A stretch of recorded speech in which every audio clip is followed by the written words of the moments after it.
see if we can at least go to YouTube. Yeah, I just got a message that it's been streamlined. Okay. All right. So meeting is now streaming live on YouTube. Yes. We got that. See, Sister Umrani has joined us. So this is MAP5, September 1, 2025. Assalamu alaikum. That is the peace that only comes from the Creator. To all of our viewers and participants in this program. Fleming, do you want to open us up? Well, thank you very much. Assalamu alaikum to everyone on this first day of September 2025. A'udhu billahi minash shaitanir rajim. Bismillahir rahmanir rahim. Alhamdulillahi rabbil alamin. Ar-Rahmanir Rahim. Maliki Yawmiddin. Iyyaka na'budu wa iyyaka nasta'in. اهدنا الصراط المستقيم صراط الذين أنعمت عليهم غير المغضوب عليهم ولا الضالين. Amen. The translation according to Yusuf Ali's translation. With the name of Allah, merciful Redeemer, merciful benefactor, all praise is due to Allah, the Lord and cherisher of all the worlds. Merciful Redeemer, merciful benefactor, master of all the systems of knowledge. Thee do we worship and thy aid we seek. Show us the straight way. The will of those upon whom thou hast bestowed thy grace, not those who go astray, nor those who incur thy wrath. Amen. Right. Okay. MAP 5, Muslim American Power 5. So, Sister Cheryl, are we breaking the ice today? Overweight figure skater. Okay. I hope you didn't hurt yourself. I hope my sister did not hurt herself. Well, I'm not overweight. I'm just talking about the figure skater. All right. Oh, I know. Okay, I got you now. I said we're gonna break the ice. Yes.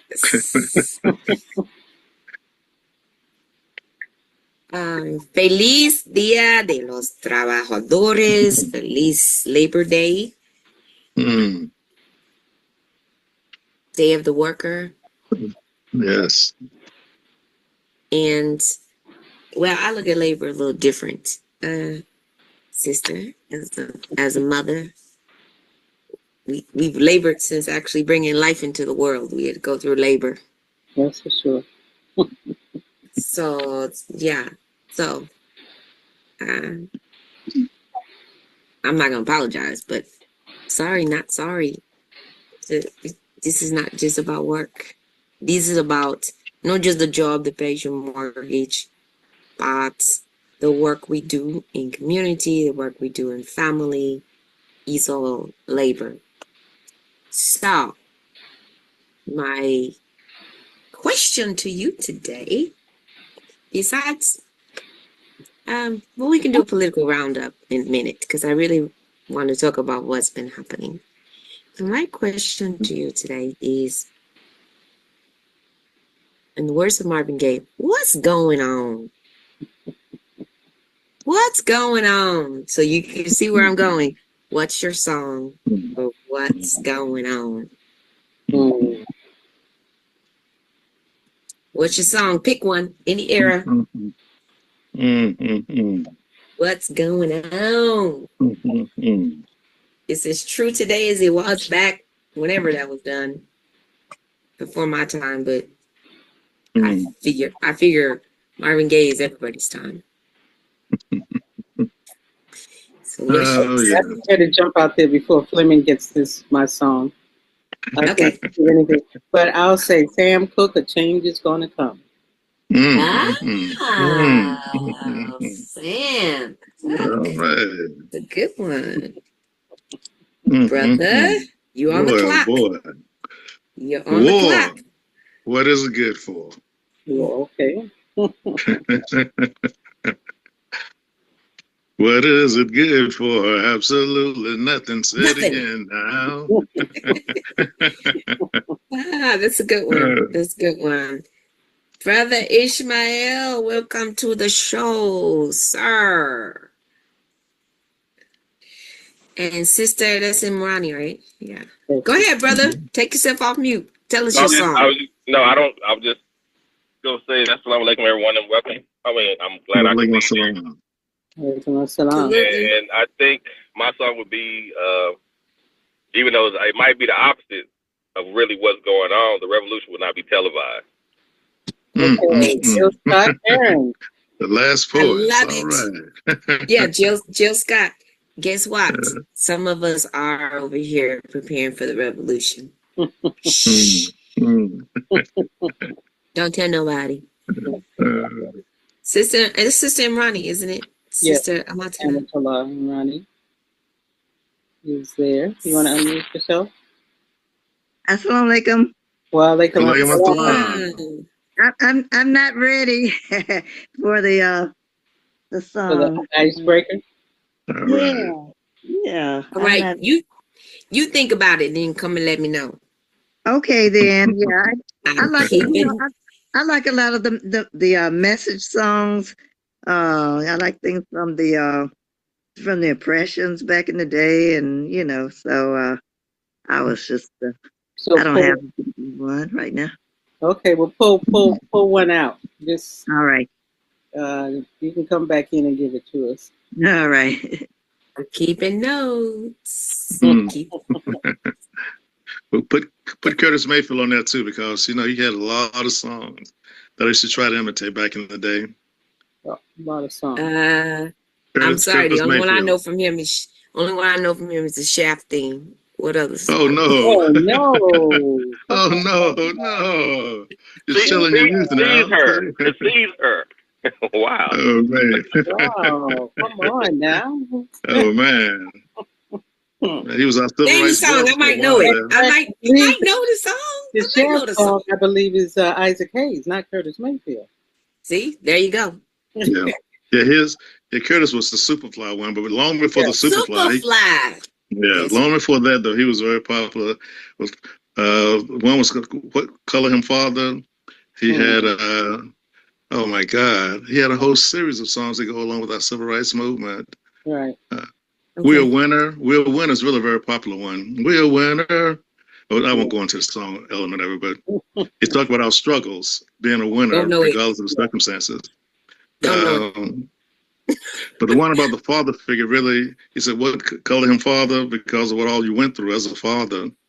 And this person done so much for his family. And then he said another one about color him love. Yeah. And the elements of love that were very, very popular at that point, I think color him love. So what was the other one? Color him love and color him father?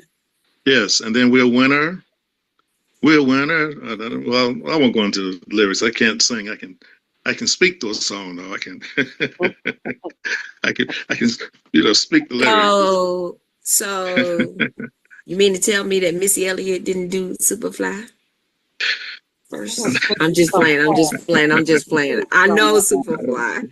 Missy Elliott's Superfly was Super Duper Fly. Just to say. Right. But he was with a group called The Impression.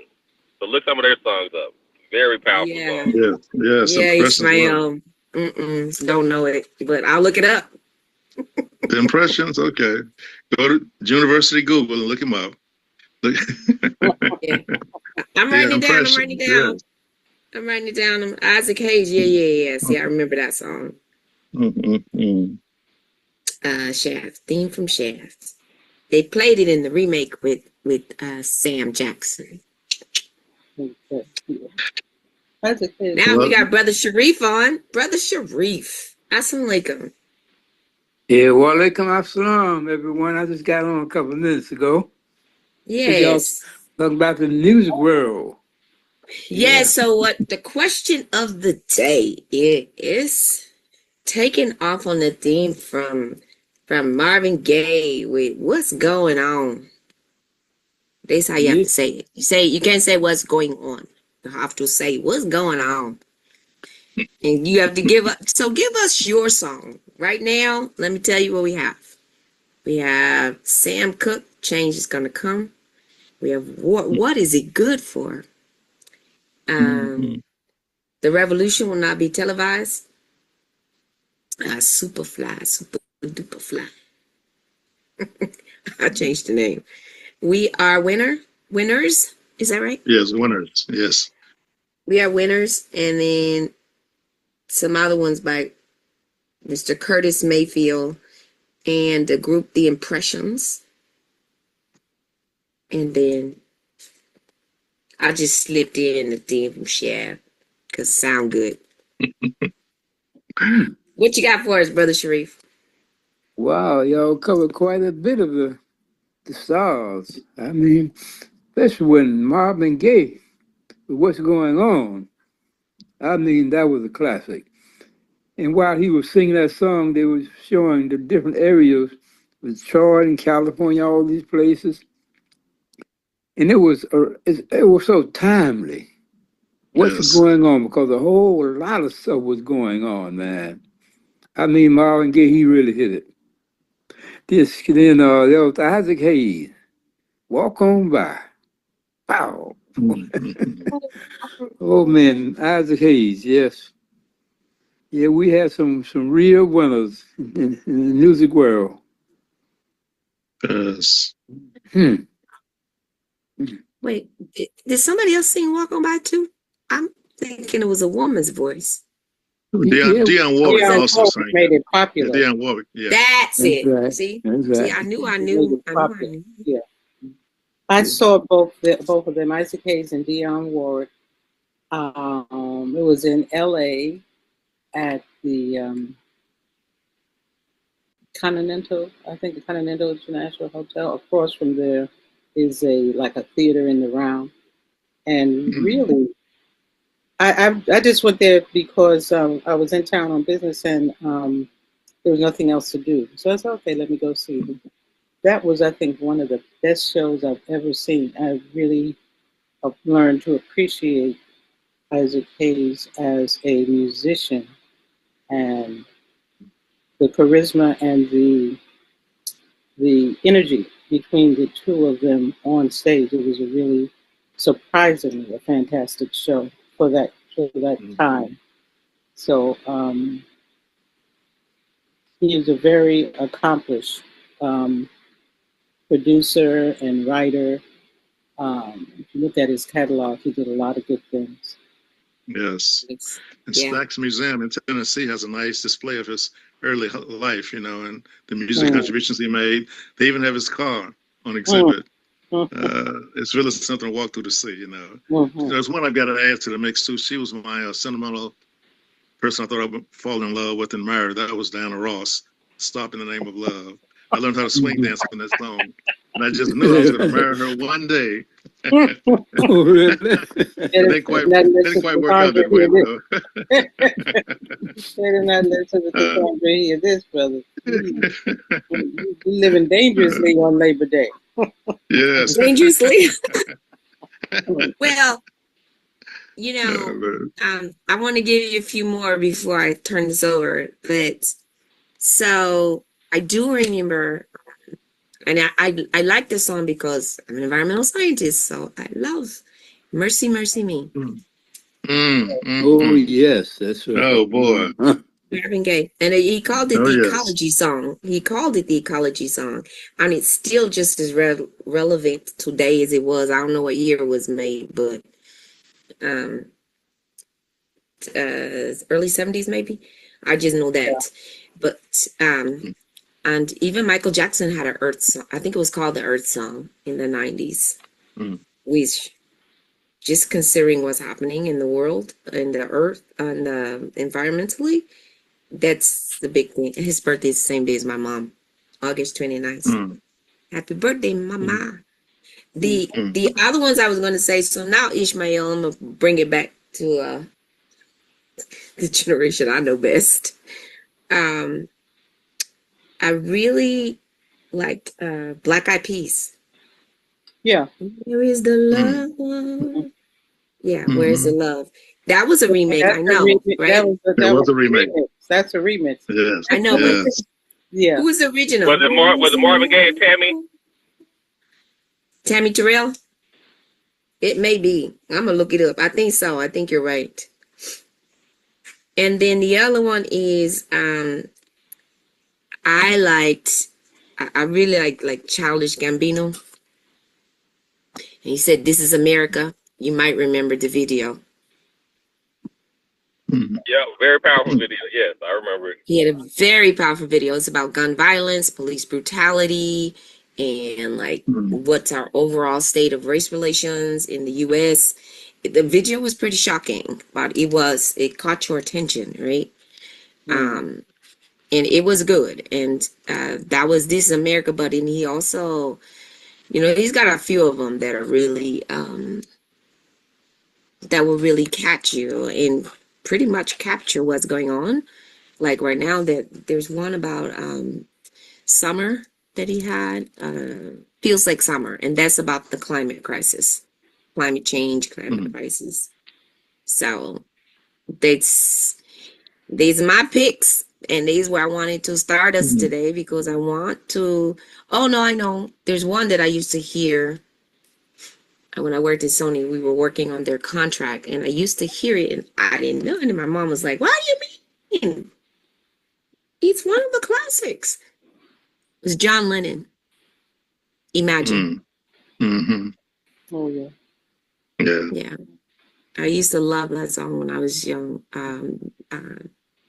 And I didn't know how old the song was at first, but it is it's one of his best-selling songs, and he's just talking about what if we, the utopian vision of a peaceful world and people not chasing money and,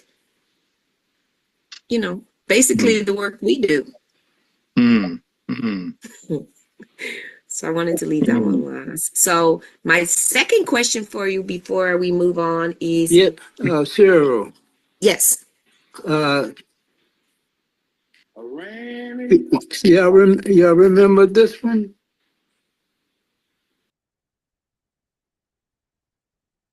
Are you playing? We can't hear it. We can't hear it's not coming through. Brother Not coming? No, sir.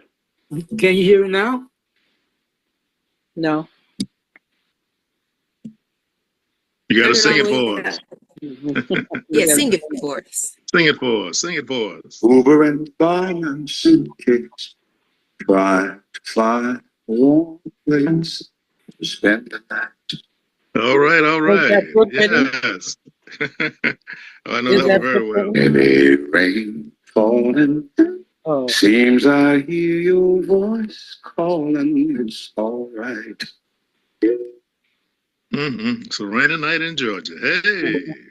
What is the name of it? A rainy night in Georgia. Oh, yes. Rainy night in Georgia. Is that Ray Charles? Is that Ray Charles? No, that's Brooke Benton. A rainy night in Georgia. See, Ishmael, you and I said the same thing. I'm thinking right. Oh boy. I Georgia on my mind. I guess Ray Charles. Did Ray Charles say that one? I think he did. Yeah, I mean he participated on one of his albums. Okay, I'm gonna look up that one. Perfect. So, Brother Sharif, since you're the last one to talk, here's my second question to you guys before we move on. Is on the theme of that John Lennon song, Imagine. Now, I don't need a khutbah. I don't want nobody to give me a whole lecture. I just want to know, what do you imagine for us, for our community, our ummah? What do you imagine? Well, I would say what I imagined on that one. We were, my second wife, we were on 72nd Street in Manhattan at that time, having dinner. And we came outside, man, and all these people was on the street. And we started walking and asking what's happening. Said John Lennon has just been shot. Hmm. Mm. That's my recollection of exactly what happened when he was killed that night. Mm. And you were near where he was killed. Yeah, we're right. We was right on the same block. Right. Mm-hmm. Mm-hmm. It's on the same block. We having lunch. I mean, having dinner. The hotel was called the Dakota, a big building. Right. You know, most celebrities live there. And we came out, and all these people outside saying John Lennon has just been shot. Mm-hmm. That's my recollection. Thank y'all. Take my comment. Thank you. Thank you. All right. Mm. So I'm gonna go back and forth between the audience and us. So, Brother Fleming, what would you imagine for us, sir? Mm. I guess in a sense it's a type of utopia, but I imagine the human value of every human being being lifted up and honored with nobility and value around the world internationally. So we don't have such barbaric treatment of human beings and such disregard for the humanness. That would be a vision I would love to see materialize, and that we pull away from the color scheme of Satan about human beings. Now I'll stop there. I want to try to give you a straight answer. Thank you. I like that. Brother Ishmael, what do you think? What's your imagine? Inshallah, this is more. I'm hoping this is the more realistic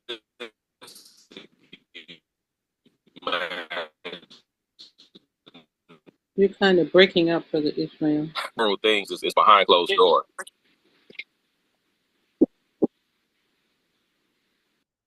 Say that last part again. Something about moral things behind closed doors. Right? Can y'all hear me any better? Or still bad? Yes, yes, That's yes. That's better. better. That's much better. No, I was saying, hopefully, we can get back to at least the point where if we are doing immoral things, it's behind closed doors and not just in the public, like it's okay. I think that's one Mm-hmm. step toward that. To me, that'll be almost a utopia where Mm-hmm. where you used to do things. You had to go to some secret club and they kept everything, closed. But to the public, it wasn't an influence that was okay. You would have to go out searching for those kind of things. So that's what I Yes, would say. I like it. Thank you, Sister Amrani. What you say? You? Yes, and the question at first I thought you said our ummah, so I was focusing on the on our Muslim community, but it seemed like the answers are about the community as a whole. Was that the question? Yeah, that's fine. Yeah, Either one. either one. Oh, okay. All right. Well, I guess for the imagine for our ummah, the community of Imam Muhammad would be for us to study, examine the things that he has laid out for us, more of the practical things. And I know he always said that, we as women focus more on the practical things, but I want us to continue to see how to make things work. Okay, not just the theory. That to me would be beautiful, as we would take those theories and the teachings, and each one we say, well, okay, how can we make this as practical as possible? So to me, that would be like a utopia to me in the community, when we're actually seeing how to apply those things more. I like it. Thank you, Sister Amatullah. Okay, I would say two things there is a connection. I would say, if we're looking at the global Ummah, meaning the global Muslim family, I would say the elimination of poverty and war. because I think that the drive of greed that exists in this world society has, just driven us to what the Bible has labeled as the hallmark of these days of wars and rumors of wars. But if we could eliminate poverty and wars, that so much would be better in this world. I like it. I was just saying what Nelson Mandela said, that poverty is created by man and it can be alleviated by man. For sure. Mine is actually pretty simple, and it's for the global Ummah, Muslims and non-Muslims. It's the elimination of certain weapons, especially around schools, places of worship, and hospitals. Because what happened again last week is just unacceptable. It's heartbreaking to know that young children, their first week of school, and at a religious institution on top of that, can be gunned down in their school. That one gets me because, not just as a parent, but it just seems patently unfair. They can't protect themselves. So, when adults get into their fighting in force, that's an adult thing. But that 6-year-old and that 8-year-old who were killed last week, they weren't Republican or Democrat or independent. They weren't, spewing hate or anything else. They were just going to school. So for me, it's very similar to what Ishmael said, that there used to be some rules about this, right? If you're gonna do something, they try to stay in the dark, but now everything's out front. But there also used to be rules about killing people. You didn't beat up old people. You didn't. And I'm not saying beating up anybody is right or killing anybody is right, but there were some rules. You didn't kill children. You didn't kill old people. You didn't rape or abuse elderly. You didn't rape or abuse small children. And if it happened, and it had to be discovered. Not this. Every month we're facing this. So I wanted to say that. And I'm glad I have all of these. I took notes from everyone, because I think it will help us shape our discussions on policy over the next few months as we get ready to go into election season, and keeping foremost on our minds that you can't legislate morality, but you can mandate policy that prevents certain actions. With that, over to you, sir. Well, even before we get started, thank you so much. I want to suggest that we do something that I've suggested for the whole weekend. I've been in 4 different group settings, and we always started off with a moment of silence for those children who are in a posture of prayer, and someone walks up with 3 different firearms and shoots 120 rounds inside of a church setting while they're in the prayer posture. It's almost unimaginable that someone have that mindset. But if we don't mind, those of us that have the prayer tendency, please let's have a moment of prayer for those children, their parents, and those that are injured from that catastrophe against innocent souls, if you don't mind.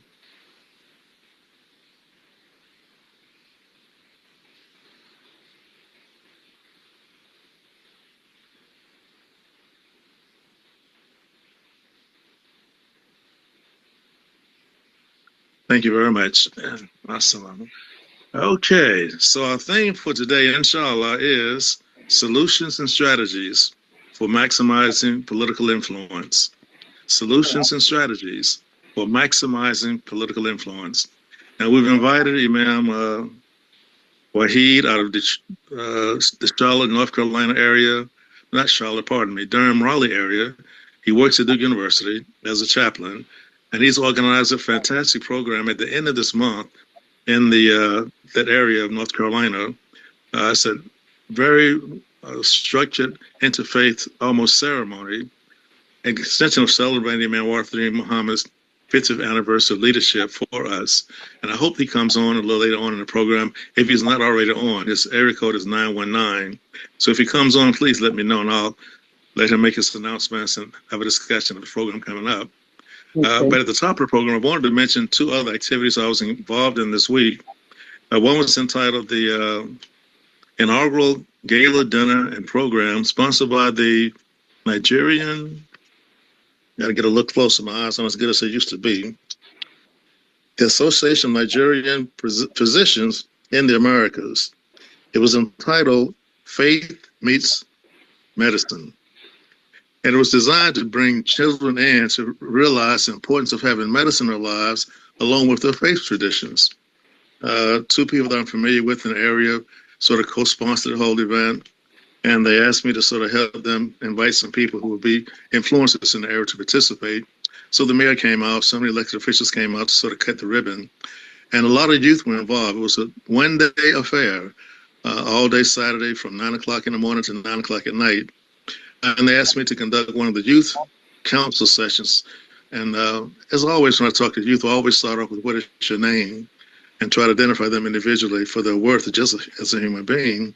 And then we talk about the impact of drugs in their lives and how drugs try to take away their name and identity if you allow yourself to be influenced by that, whether friend or foe. And then you have some physicians to talk about the technical aspects of drugs in their lives, etc. But it was very well attended, and I had no idea before this that we had so many Nigerians in the area. I was familiar with the Liberian Association because I worked with them, but there's a large Nigerian population in the Triad area, meaning Winston-Salem, High Point, and Greensboro. And they have chapters from the same medical association group, and they've invited me to come over to Greensboro for another event. But it's called, just for the sake of our audience, the Association of Nigerian Physicians in the Americas. Very interesting group. About 50% of them were sisters, which is very, very impressive, medical doctors. And so we had a little exchange about my familiarity with Lagos and some of my friends that I met in graduate school.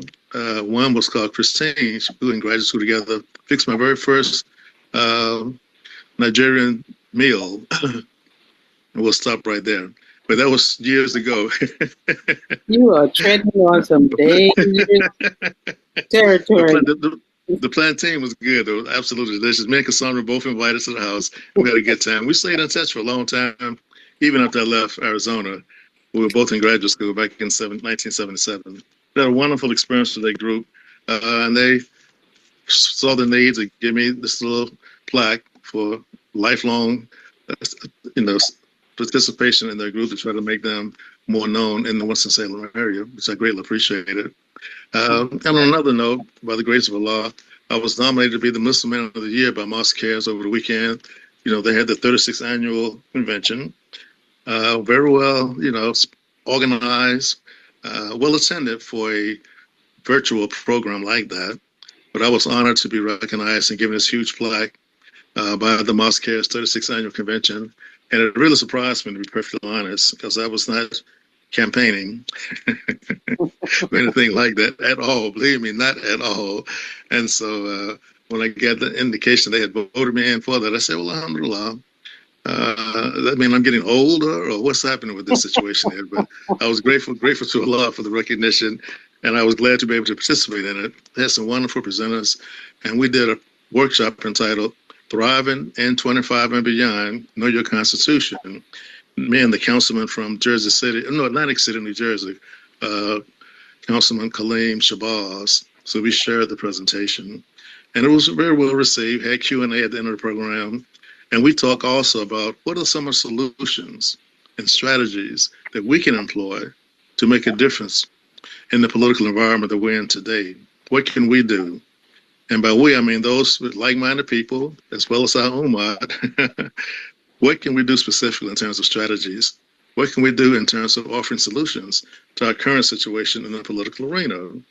And we gave several examples in that regard. The first bottom line was keep your faith posture always. No matter what you do, maintain your faith posture, because that will preserve your sanity, especially in the political world today. Because if you don't have a strong faith posture, it's very easy for the winds to blow and push you in one direction or the other. And I shared with them that, I was blessed to be in North Africa at Mauritania for the North African Peace Conference. And they were basically talking about one thing: eliminating extremism and faith to solve political problems. That was the whole purpose of the 3-day conference we had over there.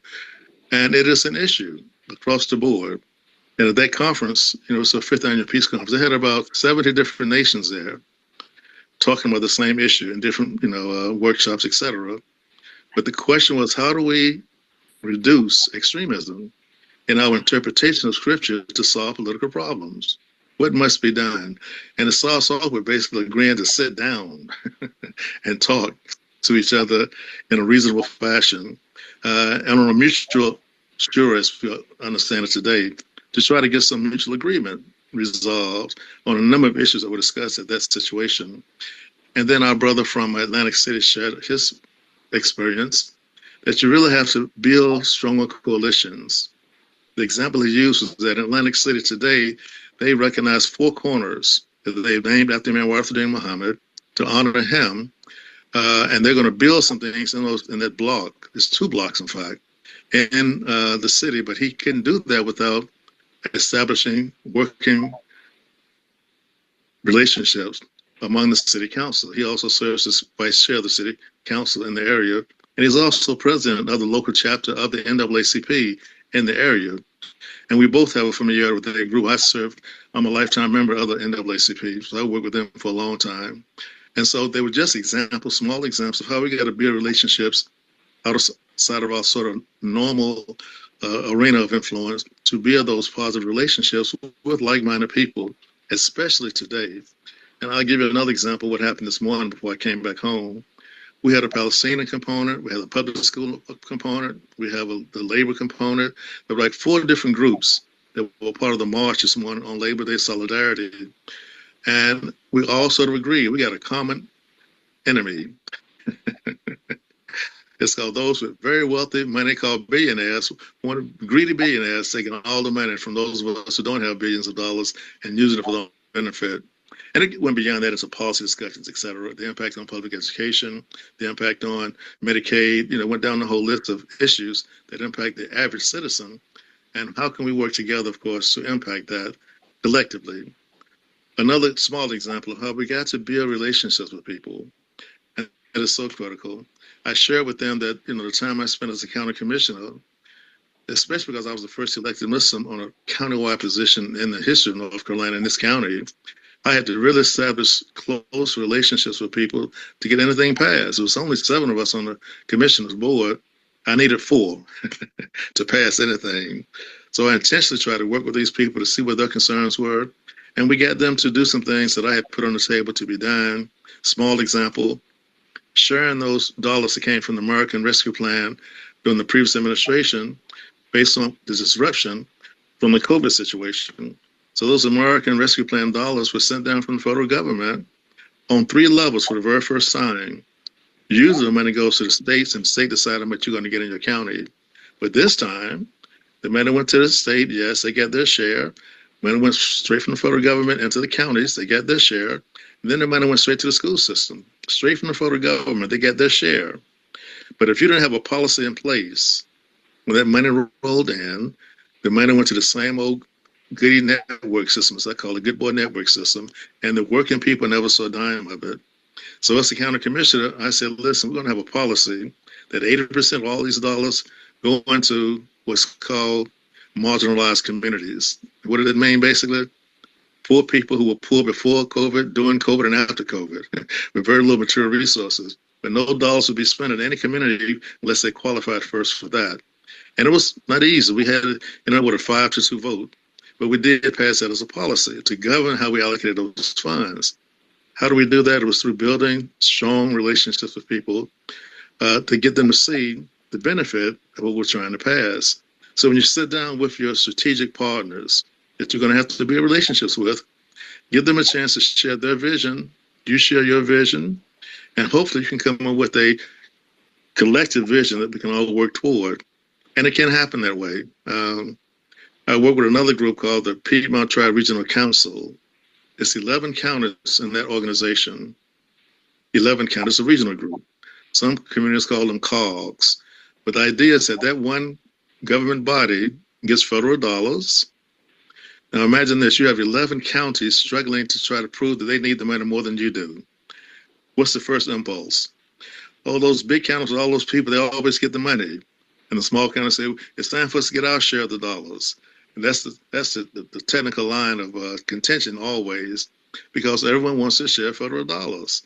So we have to debate the issues, put a priority list together, what's most important for the growth of the whole region that we can all agree upon. And it's not an easy thing to do. It takes time to listen, discuss, present your presentation, debate it, defend it, discuss, come back again the next week, continue the conversation. And in time, you can get some kind of agreement. Prime example, we have a weatherization program with about $7 million in it.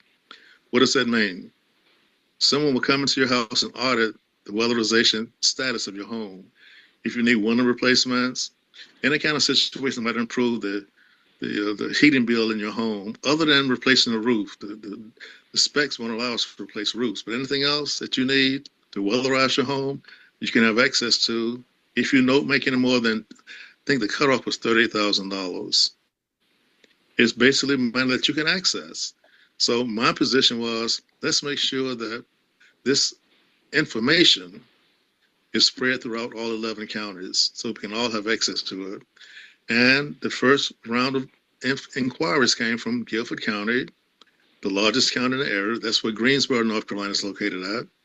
And so we said, we got to make sure that every county has some access as well, even the smaller counties. And so we came up with a little formula of how much we would be given to Guilford, Forsyth, Davie, Randolph, etc., to make it more even distributed.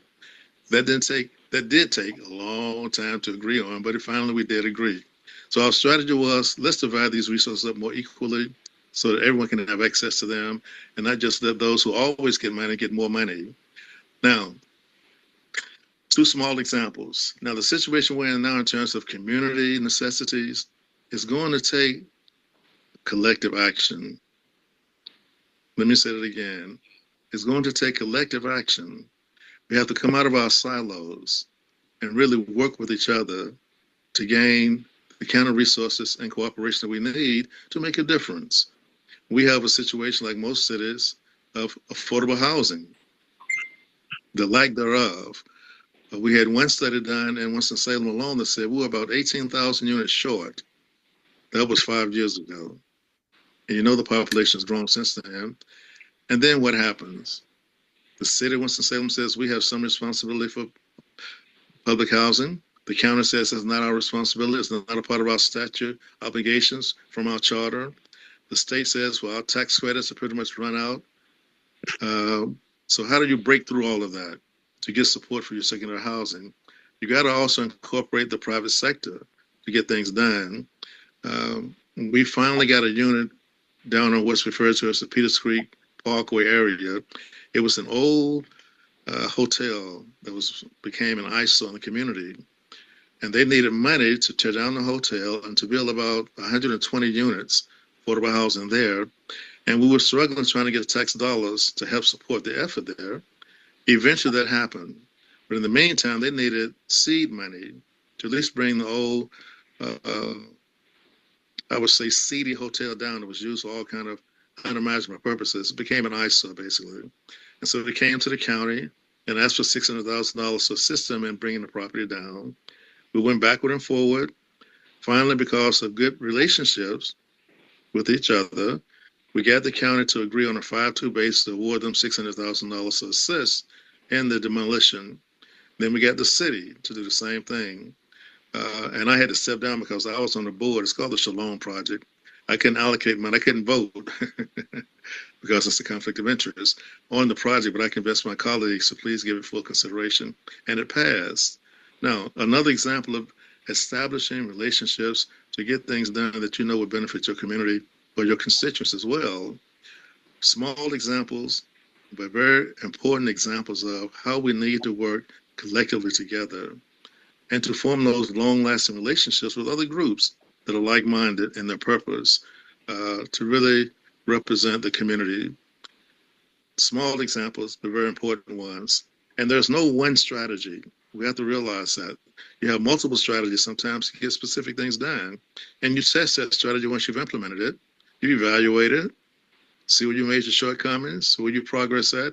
You go back in and say, all right, let's regroup. How are we going to organize the next effort? What will be our strategy?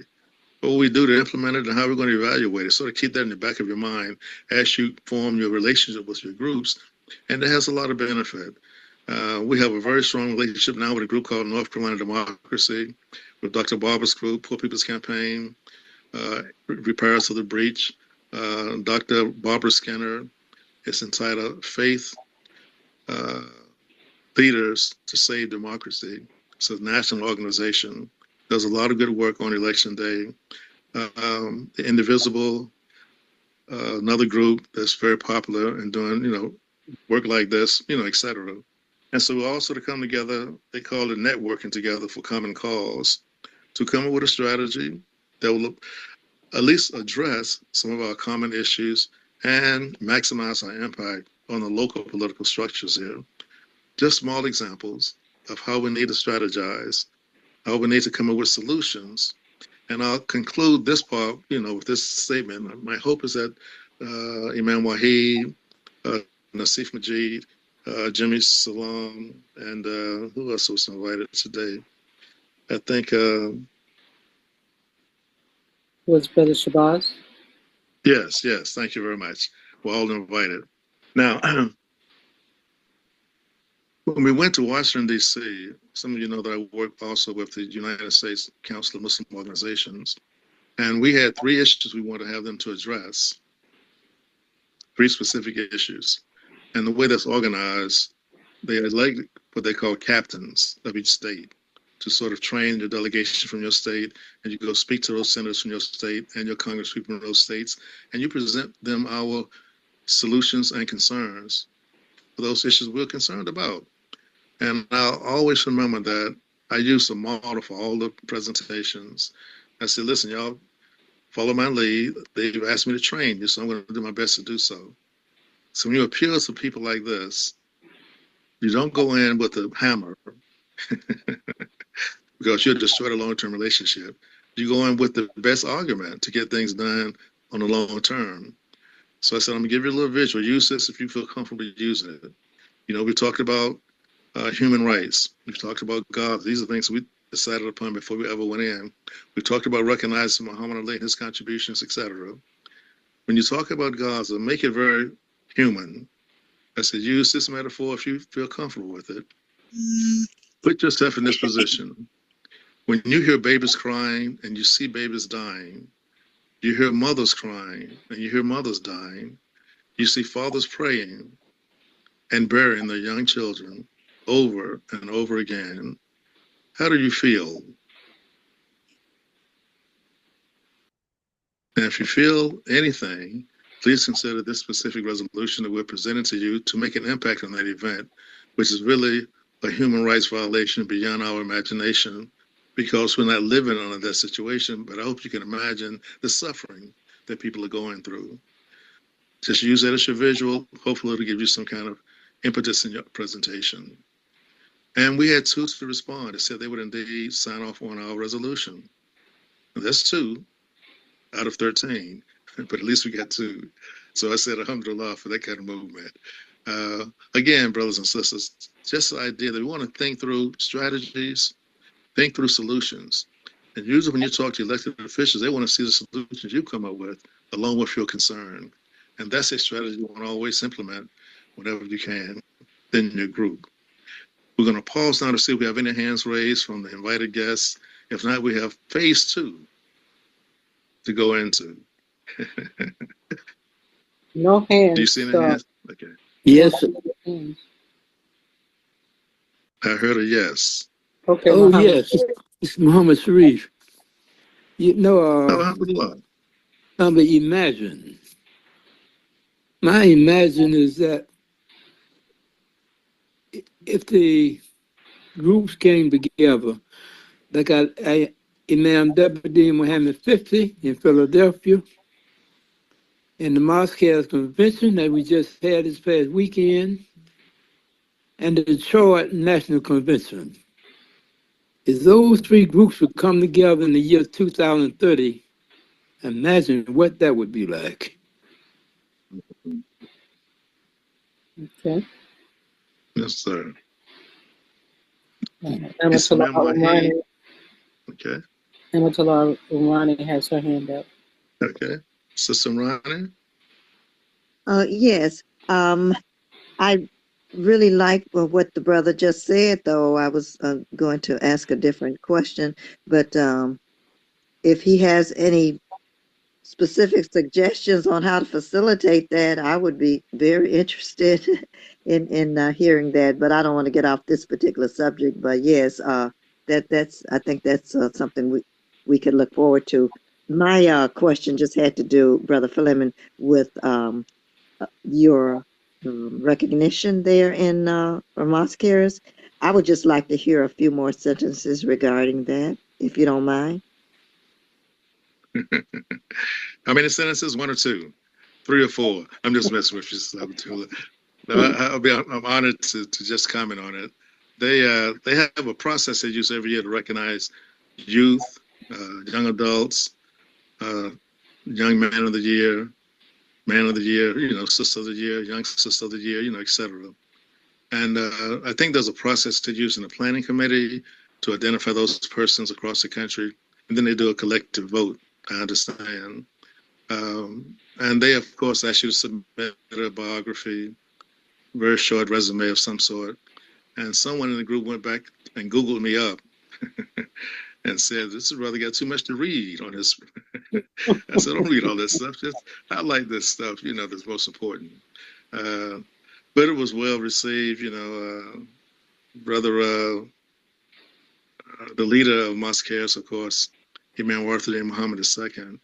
He said that he remembers whenever I come around him, he feels very secure because he knew how much I loved his father. And he feels that same love for me when I am around him. And I said, well, I was in Ghana one time. We had you on AM360. Very hard to hear you, but that's when we were on blog radio. But eventually, in the near future, we'll have you on again, as well as Brother Imam Adel, who works with him as part of his administration. But the energy was somewhat, very, very high. And I was just, just inspired by the way people responded with the Q&A to the presentation we did, entitled Striving in 25 and Beyond, Know Your Constitution. And the Constitution part was really responding to well because a lot of people don't know the history of how the whole element gets started, and they don't link it into the Medina Charter and all of it goes along with that. So that was the presentation. And of course, on Sunday, they made the recognition. It just so happened I was at the conference I referred to earlier during that time, so I had to leave the DIOS to accept the reward, the Nigerian Association program. It just so happened to be at the same time they were giving up the award. So I left it, told my wife just give me a signal, and I will leave the DIOS and come back and, continue after the awards program was over. But it was an honor, Sister Amatullah. Beyond my imagination, I had no idea that was going to happen, and I just thank Allah for the recognition from the believers. That was 3 or 4 questions. 3 or 4 sentences, I think. Is that enough? Fleming, 5 seconds. Okay.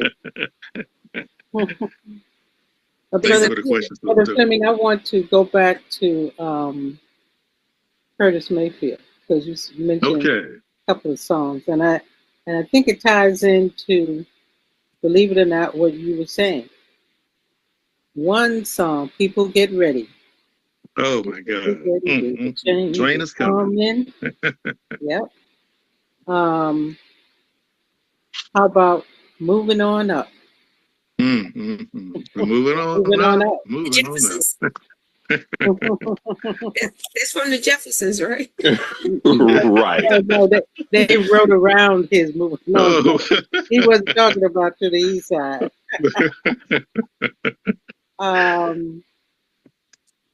Also, he had one called Get Down, and also, now this is interesting. He had one title that was called New World Order. That was the album title, New World Order. Yes. Let me see, Kung Fu. He had Kung Fu. Mm-hmm. He had Friday. Right on for the Darkness. He also had something that was called This meeting is being recorded. Okay, thank you for that. He also had If There's Hell Below. Back to the World. Gypsy Woman, remember that one? That's kind of off of our political social activist theme. But, we might see or fail to see the connection between this. But remember, there is a connection between culture and what's going on in the society. And it's important for us to, I think, to see that and to appreciate that and to see how sometimes the elements of culture, we need to really have a sober mind and see how it has been used against us to keep us down. I just wanted to make that comment. But I have a question that maybe you can help all of us in looking at. It's easier to say that we develop these relationships and that they're important to be able to establish policy. In my limited experience, that is like building a foundation of a building. If you're going to put up a 40-foot high-rise, 40-story high-rise or more, you have to dig down so deep, and it takes so much time. Like you can go by a construction site and you see them for months and months and months. You don't see anything going on topside, and then all of a sudden you come by and they're 10 stories up. They were spending all that time building that foundation, digging, deep, building that foundation. From your experience, you work with a lot of different groups. What do you see as perhaps the top two challenges to establishing those type of working relationships that you're talking about? The top two challenges. The first one is simply recognizing the value in the other entity that you're dealing with. Okay. You got to recognize the value of the contribution that they make or are making. Do you see the value in what they're doing, or do they see the value in what you're doing? Because I've been in sets when I had to walk out also. Because the direction they were going in was not where I was going at all. I said, well, listen, thank you for the opportunity, but I have another appointment in about 15 minutes.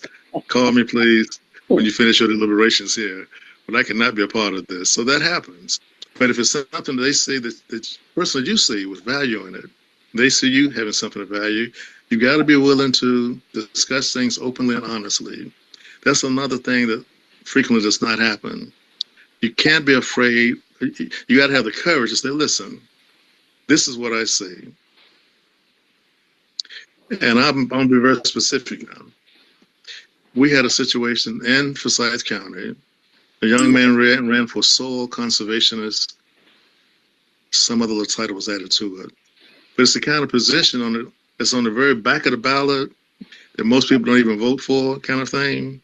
have no idea what the person Yeah, have no idea what the function is, what they do, and who the etc. Right? candidates are and all of that. And who he is, yes. So we had a young man from Winston-Salem State University who was a researcher in that area, but he was not known in the community. He happened to be,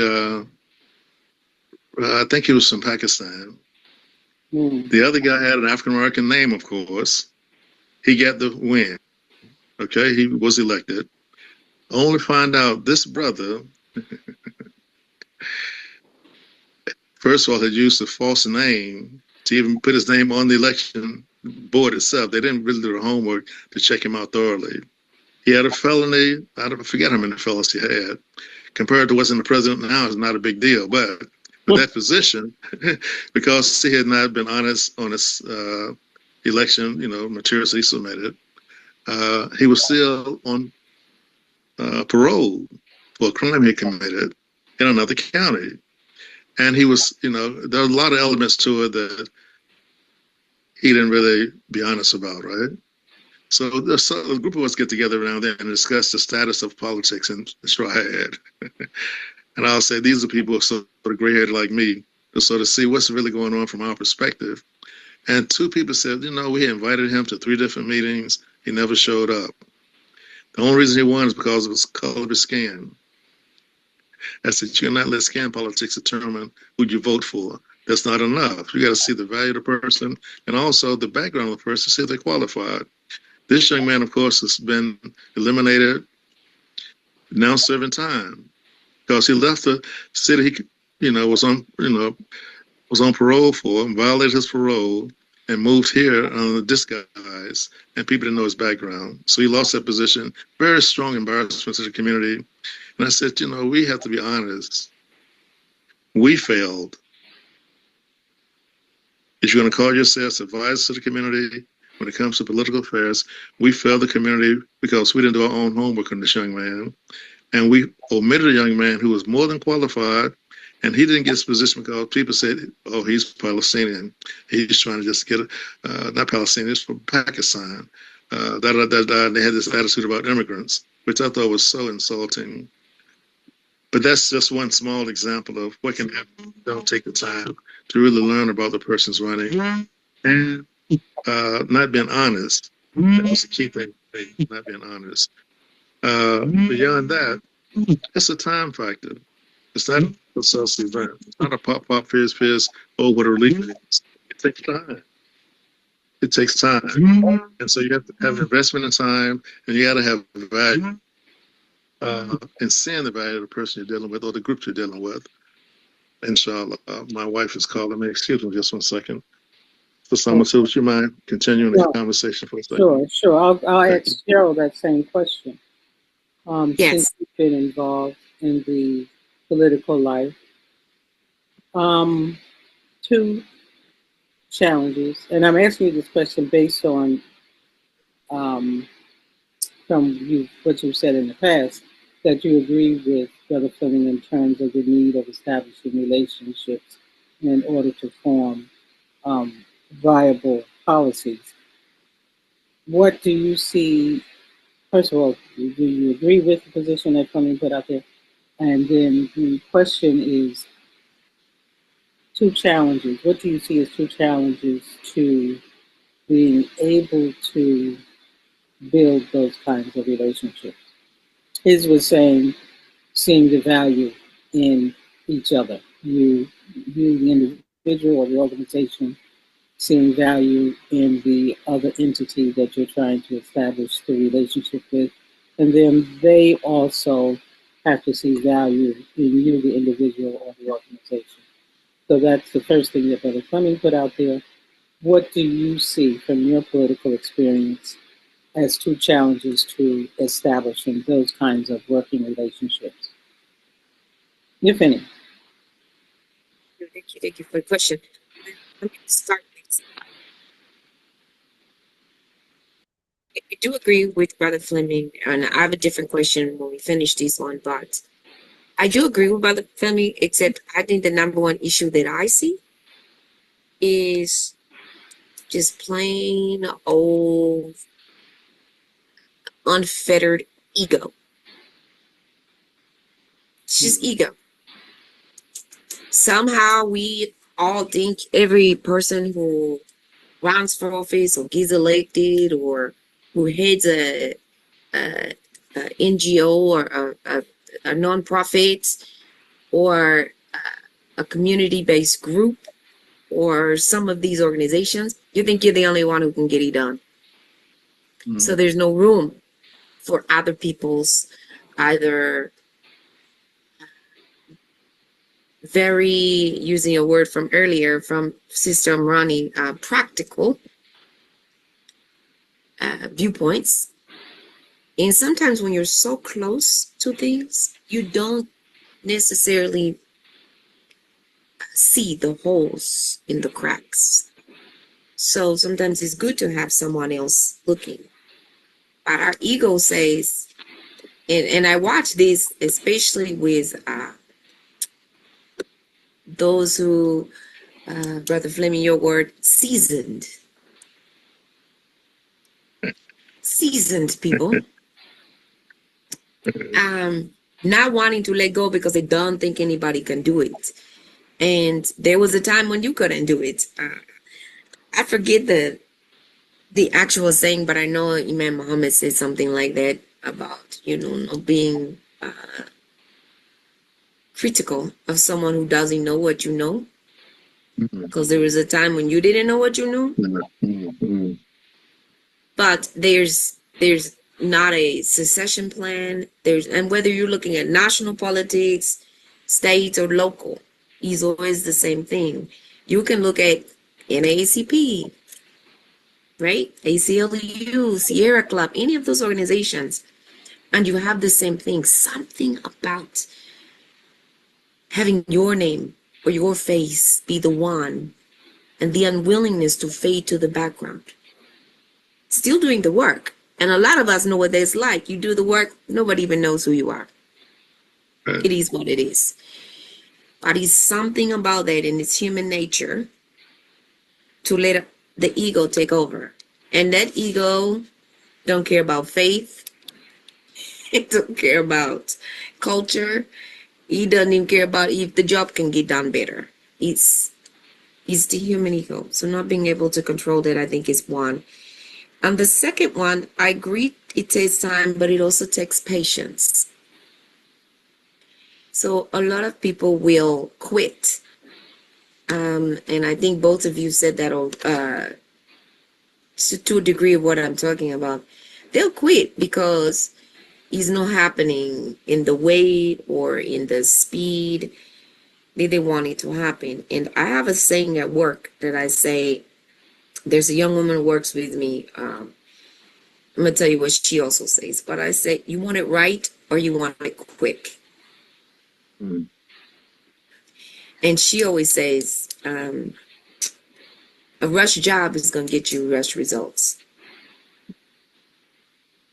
So anytime we're trying to, as you said with the foundation, sister, if that foundation is wrong, the whole building is going to collapse. But there's a lot of people who rather live in a tent than, going back to the ego, give up the control. And so when you're dealing with powerful national organizations, as was named, MASCARES, IWDM, CARE, all of those, there has to be ego check at the door. And it has to be what's best for the global Ummah, not just for your particular sub-community. And that's very hard for people to do, because behind that is a lack of trust. Is a lack of trust that not just that someone else can do it, but you can do it like I do it, or you're going to include me in those decision makings. You can have all the documentation in the world, the bylaws and everything else, but if people don't trust one another, it makes it difficult to let go of the ego, and it makes it difficult to be patient and still continue forward. Yes. Thank you. So, Fleming, you named one what would be your second challenge to that, building those relationships that can move policy or develop strategy? I'm going to try to use a specific example, and I hope I can suggest how this came about, why it's so important. Many of you have heard of Dr. William Barber, right? Right. But the board of the National NAACP got so jealous of him, he had to form repairs to the breach to continue the work that he was doing. Now, I'm saying that because that idea of jealousy is such a corruptible element in some of our organizations over nothing. Jealous of his successes as a person who had the public ear, the public, light on him, the work he was really doing. And so they actually tried to undermine him. And he put, he's from Goldsboro, North Carolina. For those that don't know, that's a very small town on the eastern part of North Carolina. His parents were public educators, etc. And they had been fighting for a long time in the civil rights movement. When he was born, he was forecasting not to ever be able to walk. If you ever see him, he's still walking, with a lot of help. Okay? But his heart was into helping his people. And people responded to that. We would have, they call it a JK-10 marches on a regular basis, but thousands of people would show up in Raleigh, North Carolina to discuss certain issues, but also to listen to him. And that's the kind of influence he had on the everyday people. But this group of board members in NAACP thought he was going outside of their, quote, mission. Simple jealousy. Because I'm a lifetime member of the NAACP. So I know how the charters are evolved. I know how the board has changed. I know some of the infighting, etc. But that element of jealousy is brutal sometimes. And you got to be able to get around that element when you're dealing with other people. If you see that's not going to be the case, it's better for you to invest your time somewhere else. Because that is an eroding element in some groups, unfortunately. And I've encountered some of that. Ego tripping, as our sister just said, Lord have mercy. Lord have mercy, Lord have mercy. I'm going to give another example of how ego tripping get in your way. The current president of the local chapter of the NAACP is the son of the previous president, who was the nephew of the previous president. So you got 3 generations of Harrisons in the leadership position. But to get this young man with all the energy and the zeal in place required replacing the whole executive board of the local NAACP. And I won't go into the details, but to have to replace the whole board tells you volumes about ego tripping. And that was required just to get the public to support the local chapter like they used to. They used to have monthly meetings at different religious houses. That stopped. There was no publication of the budget until he came back on board. And he required transparency. And of course, when they called me up, I said, listen, I cannot do this unless 1, 2, 3 takes place. I don't have money, but I have a good name in the community. So if you're willing to do this, count me in as a member of the executive board. And so I volunteered for that. But I'm saying all that just to say, brothers and sisters, the element of jealousy can be a strong resistance to getting anything done with other people sometimes. And it's a human factor.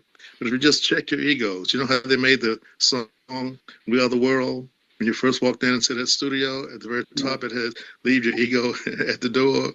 And you had some strong personalities in that music industry. And they have big egos. I'll leave it like that. So getting the ego out of the way, giving that culture of jealousy out of the way, and just sharing the value of what they're contributing to make the situation better. Real elements, I think, that will make the difference in, establishing relationships. Okay, can I, let me move with another question. Because when you recounted to us being the first Muslim on that county board, I want to relate that to, you mentioned the U.S. Council of Muslim Organizations, I believe. When you go or there or like CARE when they have their days at the Capitol, here on the state level, and then also on the federal level when they go to visit the congressional and the senators, the Congress members and the senators. You have Impact that does that same thing, going to the legislators. How, and I can, and Cheryl mentioned the element of patience, and I think that is critical. How do you overcome, or what strategy can we use to overcome I'm talking about the Muslim community, national now, in the United States. What strategies can we use to overcome the influence of lobbyists, these organizations like APAC that have,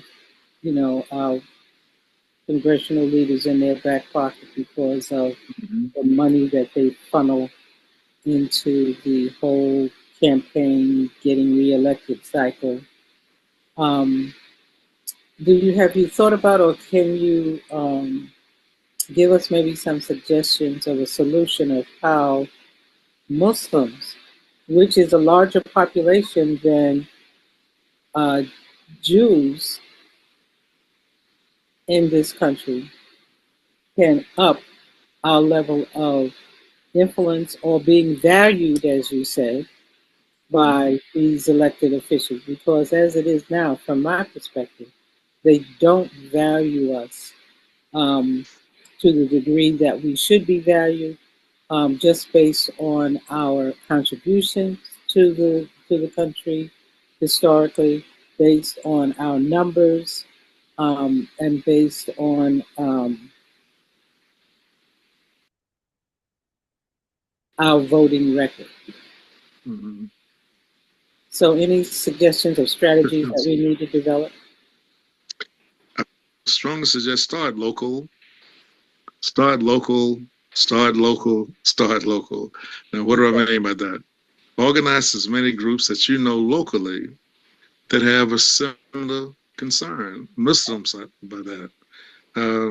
And we have an issue too sometimes of getting beyond egos, getting beyond this is my city, getting beyond, I'm already organized, I don't need your help. I'm just being very frank right now. We started an effort here called Triad Association of Muslim Concerns, just trying to get Winston-Salem, Greensboro, High Point at the same table to come up with strategies and how we can greatly influence our local or state general assembly with concerns that we had, but not going there first going to the local city council in their respective cities with concerns that we had that influenced the Muslim population. There were about 7 that saw the need, got gung-ho about it, and then one element from another city, I won't name, with big dollars in their pocket, wanted to sort of buy a position on the board. And we said, no, it doesn't work that way. You can't control the board because you make a contribution toward a nonprofit entity like that. You have to be voted in. And this family was very upset and, annoyed that we turned down their money. So some of the same issues that we have dealing with the other population, we got to somehow come to grips with the internal politics we have with each other sometime. And that makes the outer community think that we're not organized. And you don't have to be unified, but be organized. Give room for people to have their differences. Because human nature is usually got different perspectives on things. And that's natural. At least be organized to present a public front when you want something done. I'll give you another example in North Carolina. We had a brother whose name was Jim Shaw. First senator, in fact, elected Muslim in North Carolina. He owns several different catering companies. And I don't mean just small companies. He fed most of the universities in North Carolina, HBCUs, large enterprise, had his own jet. Okay? Adam B. was his accountant. So this brother was the one who got the state of North Carolina to accept the Holy Quran as the official religious document to take our oaths on if we elected in any position in the state of North Carolina. Very down to earth brother. He stayed 2 terms, if I recall correctly. Still around, but not as active. And he just told me, he said, Fleming, I got tired of the nonsense from Muslims. We told him I got to change my name. We went through a whole list of things they were saying, demanding of him to do. And he was in a position to help all of us from that position as a senator in the General Assembly.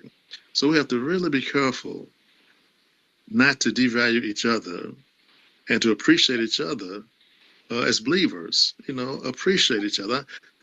I'll share this and I'll relent.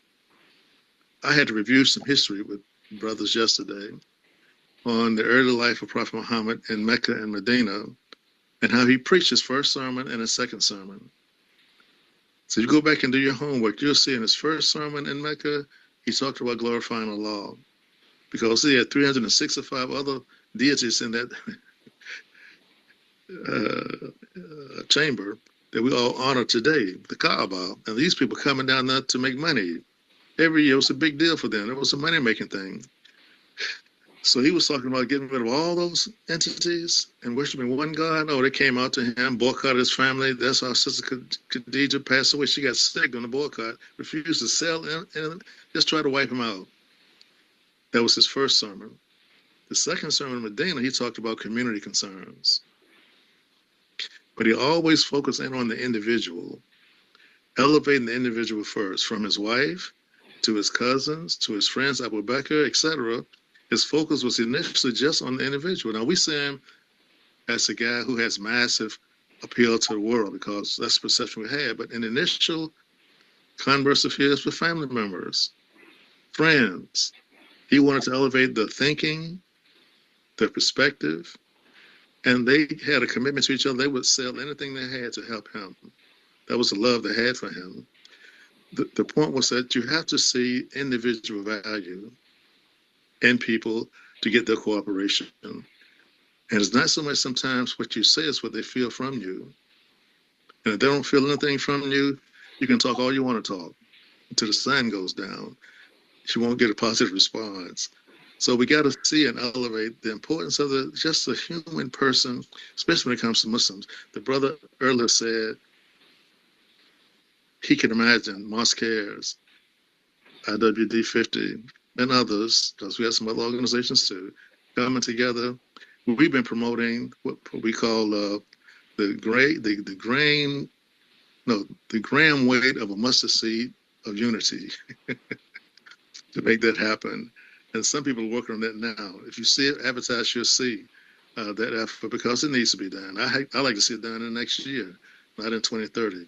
But that's going to take the same thing, valuing each other as a group, seeing the need to cooperate, and hopefully coming to consensus through Shura to work together with each other.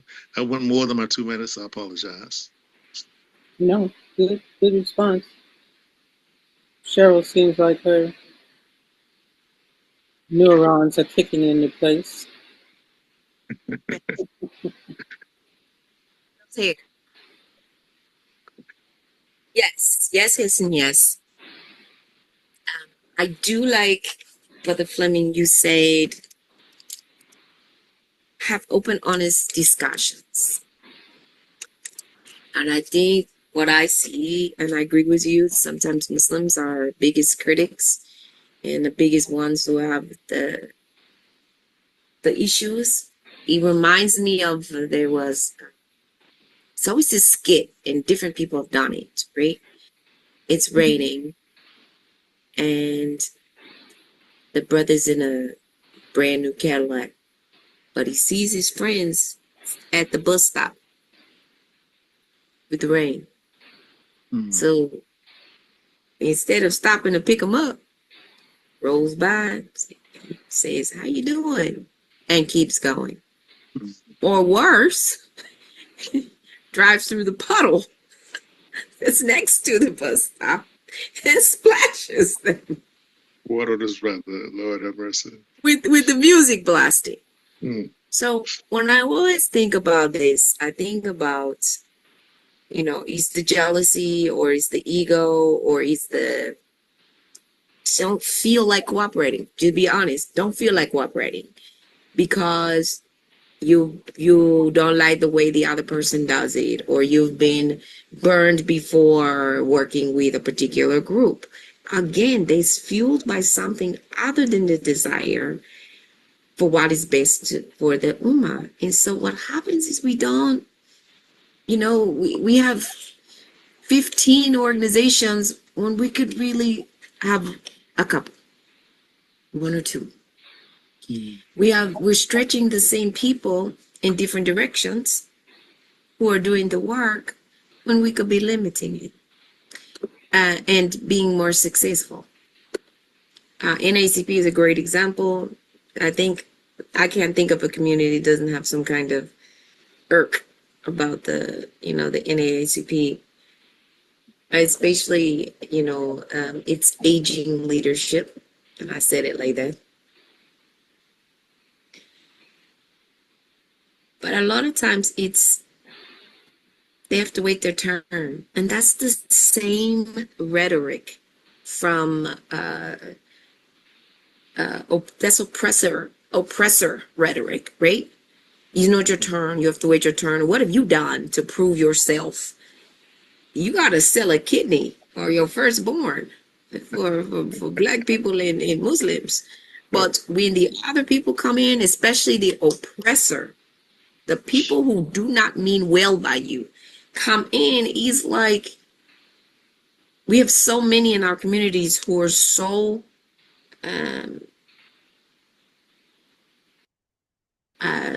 drawn to proximity to the oppressor. And I don't mean just like one race. I mean, whoever is the oppressor.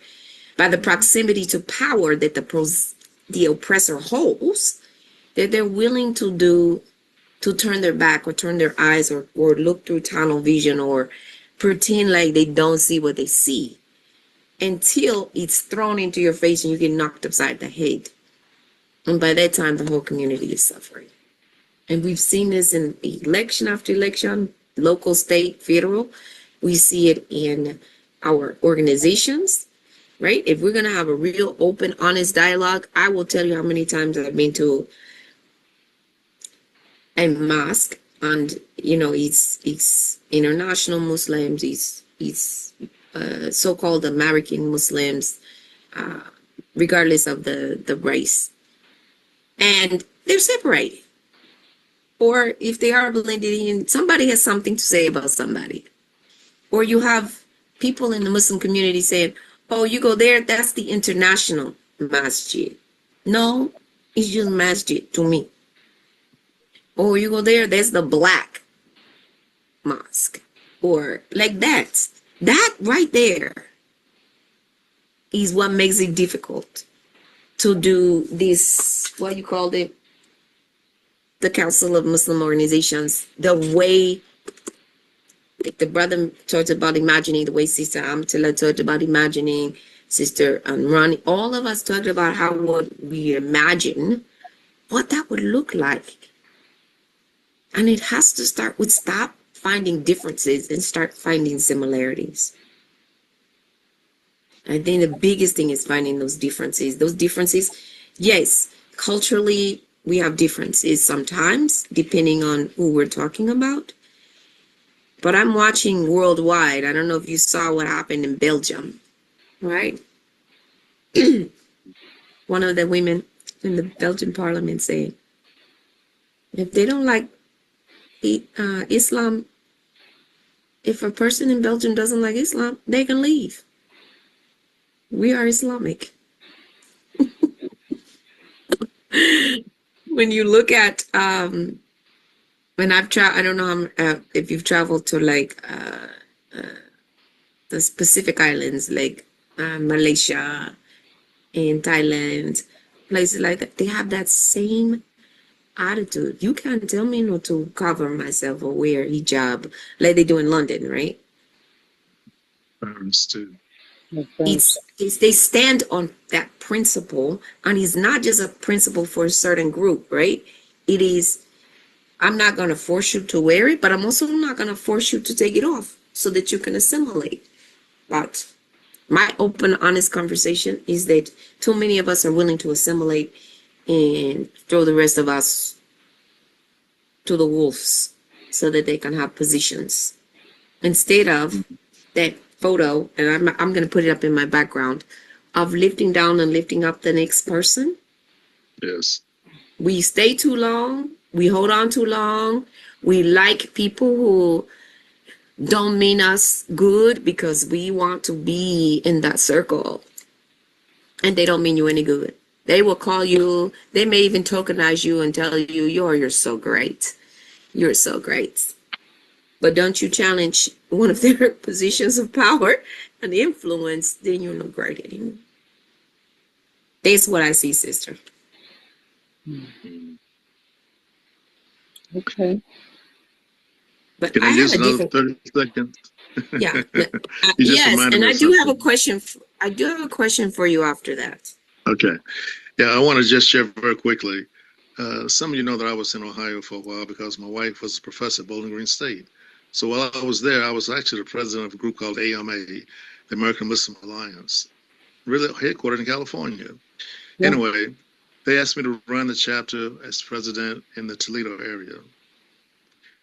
In Toledo, they have a huge masjid in Parisburg. All the minarets, the whole 9 yards. And I knew the imam there pretty well, so he asked me to come to an administrative meeting. What was it all about? They had 30 different countries represented in the masjid there. Each country wanted to have their own celebration individually during Ramadan. They didn't want to come together and eat a meal and share a meal. It was just come down from Canada. He was an administrator of the hospital there, etc. He knew my wife, Muhammad. In fact, we had them on to speak there, while we were there. And they knew each other from a long time ago. He knew Akbar as well. But he was trying to figure out, how can I get these people to come together to have a dinner? Because they were very strong about their cultural foods. They said Prophet Muhammad always recognized the culture people. He did not want you to lose your culture. Yeah, that's well and good. But it has merit, no question about it. You're not supposed to imitate somebody else. Be your own natural, cultural, beautiful self. But can you sit down and have a meal together? In spite of your culture. Now, that was a problem. I'm talking about when was I in Ohio? 91? Not too long ago. Okay. And it sounds like when you say the word Muslim unity, it's a big thing. But in fact, it's not. We have set a pattern and an example, believe it or not, that's a little bit stronger than some other communities because they're very, sometimes more culture centered than Islamic centered. And I worked around a lot of them over the years, So it is a problem. Muslims have to really see and appreciate our value also in each other and not trying to always give somebody instructions. I'm going to stop right there. Okay. Let's see, any callers so far that we want to respond to questions to? Or did the brother Wahid come on yet?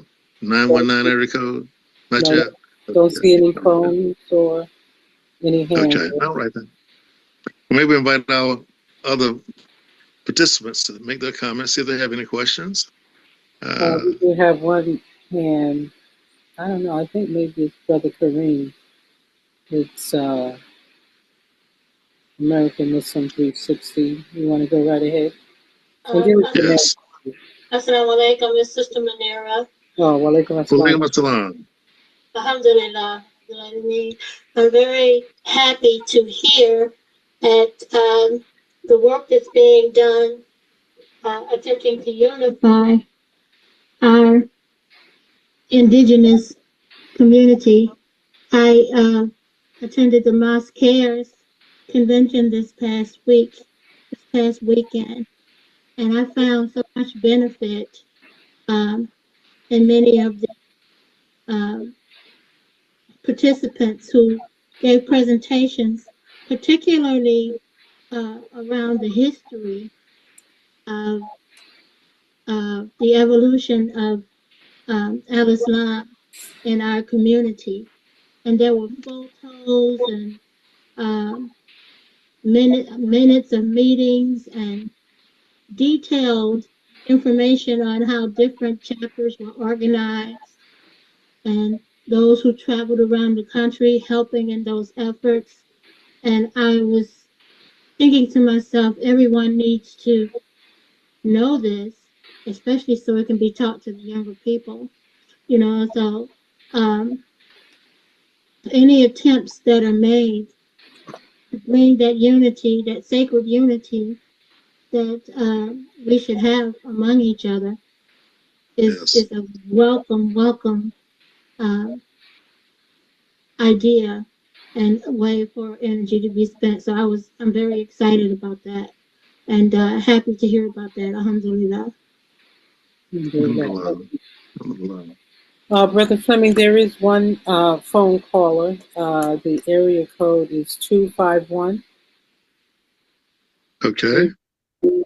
366. I don't know if that was one of the guests or. If you would ask them to identify themselves and make their comments if they like to. Yes. Phone caller 0044 is the last four digits of the phone number. Would you unmute yourself, please, and you can ask a question or make a comment.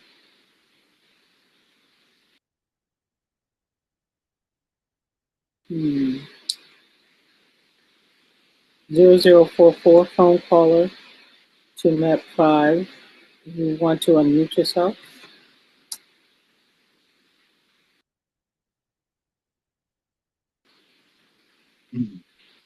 No.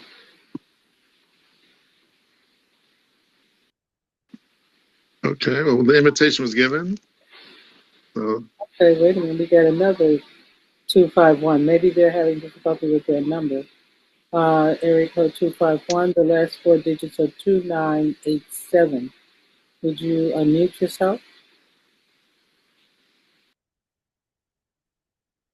Okay, that one dropped off. So 0044. Do you know how to unmute yourself? Probably at the bottom of your screen on your phone, you will see a microphone. And if there is a line going through that microphone, click on that microphone to unmute it. They may be having difficulty, Brother Fleming. Okay. They don't know how to unmute themselves. All right. Well, we thank them for trying and thank them for listening to the program. Inshallah, we can get past your technology. The sister just spoke, reminded me of this book that I have found so detailed in the history of our community. It's a book entitled The Treasure Under the Wall, Thursdays with the Imam. It's the most recent one that Imam Ronald Shaheed has written. Pretty thick, but it's so detailed. Imam Muhammad talks specifically about when Muhammad Abdullah came to visit him in Philadelphia. He was also out in San Francisco. Imam Muhammad served as the Imam out there, etc. And how he actually was Farad Muhammad. And how he checked on him over the years, etc. But he does a very detailed history of the community. And I would strongly suggest anyone who has that interest, get your copy of The Treasure Under the Wall. Imam Shaheed was going to be on the program today, and he emailed me over the weekend and said he had a respiratory condition. He could not talk that well, but he wanted to be a guest in the future. So I said, listen, you're always welcome to come on board. Just let me know when you're able to speak, and we'll make an opportunity for you to come on board to discuss the book, The Treasure Under the Wall. It's very, very detailed with the history of this community and other insights with Imam Wahid Muhammad. And some of you know that he met with a group of people in Chicago every Thursday at his home. And most of the books that Imam Ronald Shaheed have written are from the notes they took because Imam Muhammad encouraged them to do just that. So again, the name of the book is The Treasure Under the Wall, Thursdays with the Imam Ronald Shaheed. Strongly recommend you put this in your library. And you can only read 2 pages at a time. It's a good read. It's so much information. That's why I'm saying that. A wealth of information in that book, especially on the early history of this community, how it evolved. And one thing that came up quite often over the weekend was reference to the 92-year history we have in the country. as a growing community. And people made some very specific contributions on how that early community started in one room.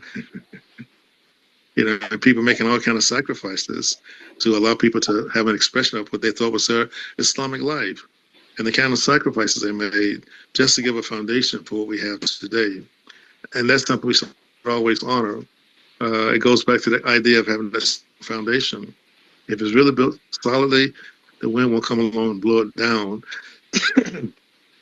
So take the time to research the community and record the history of the people in your community who've been around for a while. They have a lot of history to share with you. You can learn a lot by simply listening. And I used to tell my students, we have 2 ears and 1 mouth for a reason. Perhaps we should listen more than we talk. All right, next question.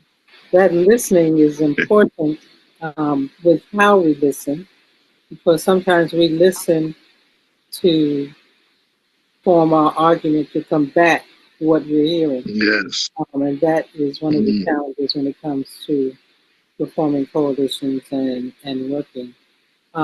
Yes, ma'am. We probably would have to continue this topic, Brother Fleming, on several programs, because we know these midterms are coming up. Yes. That already the administration has made very overt actions to try and capture more seats to have a stronger majority in the Congress. With the redistricting that the president tried and was successful in getting Governor Abbott in Texas to push their state legislature to do. This week I started to see the opposition advertising here in California to what Governor Newsom proposes in California in terms of also doing redistricting to increase the districts. His temporary, the language of his measure is to say that this is a temporary measure. But I would say that the language of those opposed to I believe this is Prop 50, is a convincing language to oppose it, because they frame it as they cite facts. They cite the facts of that the people of California, voted in this independent commission, nonpartisan commission, to deal with the drawing of the district line. And this is something that was supported by the people of California. And now to bring forward this Prop 50 that is really fighting against democracy, which is the language that those of us who may be opposed to the direction that we see the federal government taking with the president and these executive orders and all of the efforts that he has made to dismantle the federal government, to dismantle federal agencies, to really push and see how far he can go in terms of constitutional framework and borders and parameters. So I think that if other states attempt to do what Governor Newsom is attempting to do here in California, and if the opposition in other states is as well organized or well, if their narrative, if their language is as well positioned as these commercials I've seen here in California, that I think that the gerrymandering that the Republicans are trying to do will be successful unless there is a very strategic effort to educate all of us, I include myself, in what is at stake and what actions are being taken exactly, where do they fall on the spectrum of preserving or fighting against democracy. So I'm just going to put that out there, and maybe as we have more discussion on solutions and strategies, that we definitely look at this question of gerrymandering and counter strategies to Republican gerrymandering or MAGA gerrymandering, and what we can do or what we should do in preparation for the midterm election. I know that was a long statement, but I do think it's important for us to delve into that particular area as a solution and a strategy that we look at. Mhm. I don't know if you and Yeah, Cheryl or whatever. Yes, let me take 30 seconds on this one. Put the clock on. The big question behind all. I'm going to do just that. Where's my little timer here? Okay. You know, behind all of that activity from Texas to California, etc., the big question is, do the people elect their people to represent them, or do the representatives elect the people to vote for them? Let me say it again. Do the people elect people to represent them, or do the representatives determine who's going to vote for them?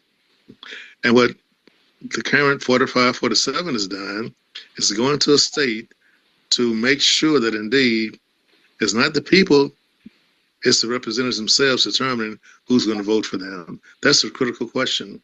Then when you tie that into the Constitution, there's supposed to be a count of the people to determine how many senators, not senators, representatives you will have to represent your state. It's a number thing. If your population increases, you get another representative, and that representative should be reflective of the demographics of that state.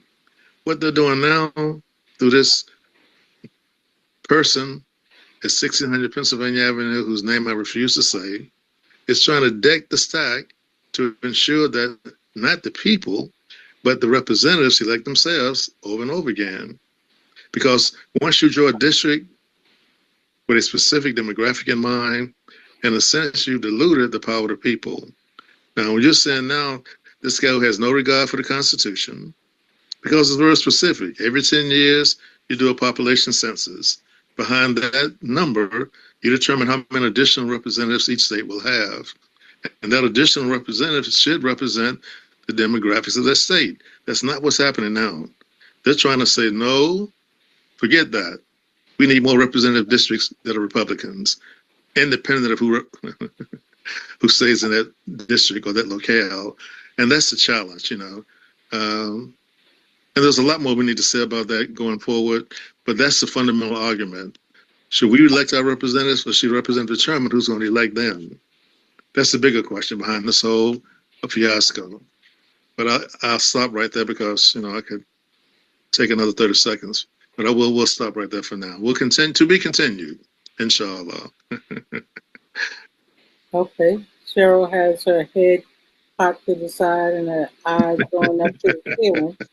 So those neurons are on blast again. Honorable Cheryl Sudduth, you were going to say something? Yeah. And I go back to what we've been talking about. Why do I have to explain why this is needed? Why this counter is needed? Why do people need an explanation? When you can see, unless you have your eyes covered and your ears covered and your head buried in the sand, you can see the damage that is being done to not just one community, but all communities. I'm not even talking about democracy. I think that talking about, oh, they're destroying democracy is so far over people's heads. No, it's destroying your community. I don't see any grocery prices going down. I don't see any appliances going down. People still don't get housing that's affordable. We have Babies dying, people starving and babies dying. And so having to paint that picture for people when you can see it all around you, I get irritated because it's the same thing that happens when one of us run for office and you gotta like convince someone that the person causing them harm, don't vote for them again. Stop voting for them. So it's your fault that we're where we are because you keep voting against your own interest because somebody hasn't convinced you that it is against your own interest. But you can see it. Your job hasn't improved. Your housing situation hasn't improved. You're spending more money on food and shelter than you could, than you should be. Your children can't get in school. There's all kind of issues that weren't there if you buck the system, is what I'm gonna say, right? Going back to our music examples, I wanted to say this earlier. I remember, I know this song, and I know I'm going to date myself because I remember Chuck D and Public Enemy, Fight the Power. I also know that the Isley Brothers had a song called Fight the Power too. And when I'm looking at things, I usually listen to music and I listen to the lyrics a lot. And the reason I like to talk about music in the context of what's happening is what Sister Amatullah said earlier. You can't separate the culture from what people doing. And back in the 80s, as I was growing up, Chuck D said something about, I just remember him calling hip hop the Black CNN. And he said that because, that really universal truth is what you said earlier, that it's not just music. It's the stories of our communities. It's the struggle. It's the protest. And you can't unlink music and the protest because it goes beyond the genre of music or art. Art is another, visual art is another one. So I think that we can't just keep decreeing oppression and injustices and giving us prayers for these positive change. You have to do something. You have to do something. My grandmother used to say, prayer without moving your feet and good works is just a dream. You have to do the work. And sometimes a lot of us sit back and think, somebody else is going to do it or have to explain it to us. No. It's really simple. They won't pass the John Lewis Voting Rights Act, but they want to go in and change what's constitutionally prohibited in redistricting. Now they want to say no mail-in ballots. He doesn't have the legal authority to do it. That's constitutional. He doesn't have that legal authority. He can sign as many of those papers with his big old fat signature as he wants to. Doesn't have any legal weight unless we give it legal weight, right? We, the people, have much more power than what we exercise or that we put forth. We're not the material possessions that we own. We are not a particular party. Going back to your first words, Brother Fleming, human beings and valuing that humanness. And even if it doesn't affect me, I'm going to be concerned about it because it affects my neighbor or the person down the road or someone else. And that's lost because we spend so much time trying to convince each other to do something that they're over here destroying the world. They keep you busy chatting and arguing amongst ourselves while they destroy the rest of the world. Instead of just saying, you know what? I don't like what I see. It does not sit well in my chest, my values, our collective values. We're going to do something about this right now. We can have all these discussions later. I don't care about democracy in that sense, meaning that we got to sit here and have an agreement that beating the hell out of somebody in the middle of the street is wrong. That shooting up a private religious school is wrong, and not passing laws to stop that. What are we discussing? What are we discussing? If the Yeah, people in nothing charge, seemed to be working here with us. well, they don't have the political desire or will to make the change, then get them out of office. That's us. That's on us. This is not on them. They're not just going to walk out of office. Very few of them do that. So it's on us to say, you know what? Enough is enough. Not having it anymore. I don't care if homegirl over here has 1 year experience. I'm going with her. I don't care if brother over here, you know, he's whatever. It's if their values match. If and then if they don't do what they say they're gonna do, get them out of there too. We don't have to hold on to people for 20, 30, 40 years. We don't. Especially when it's not working in our favor. And I don't mean in our favor as in, oh, I'm gonna get a bigger house, a bigger car, and I mean towards that word you said kept bringing in my ear all day today, humanness, valuing humanity. And if what you're doing is not valuing humanity, I don't care who it is that you're against. I can't get, and I don't need no lengthy discussion. I'm with what is going to value humanity. You know, I appreciate your intensity, and I'm going to take you back to what you said as far as patience. I think you're being impatient in that. I think the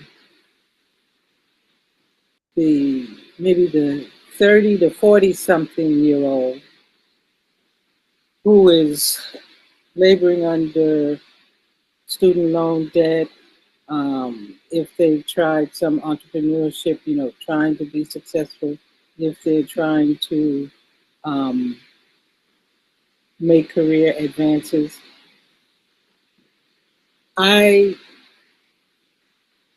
they haven't come up in a public school system where citizenship and civics has really imbued in them the reality of their strength as a voter. And I think for the most part, they are not paying attention to it as the wants, like Fleming and you and myself, who are paying attention to these things.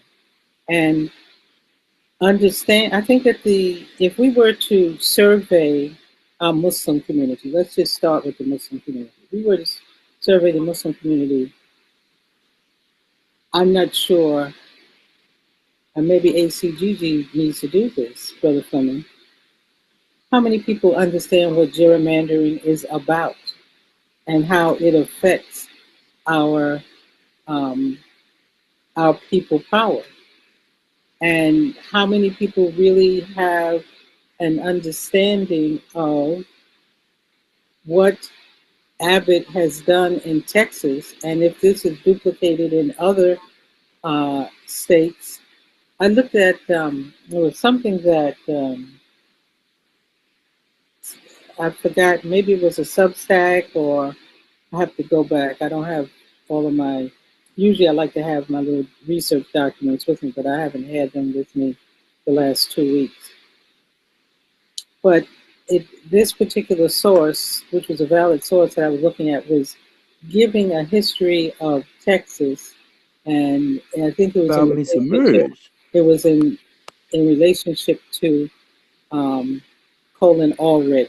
Would he be successful as going up against, I think it was Ted Cruz or someone, or trying to get a senatorial seat from Texas?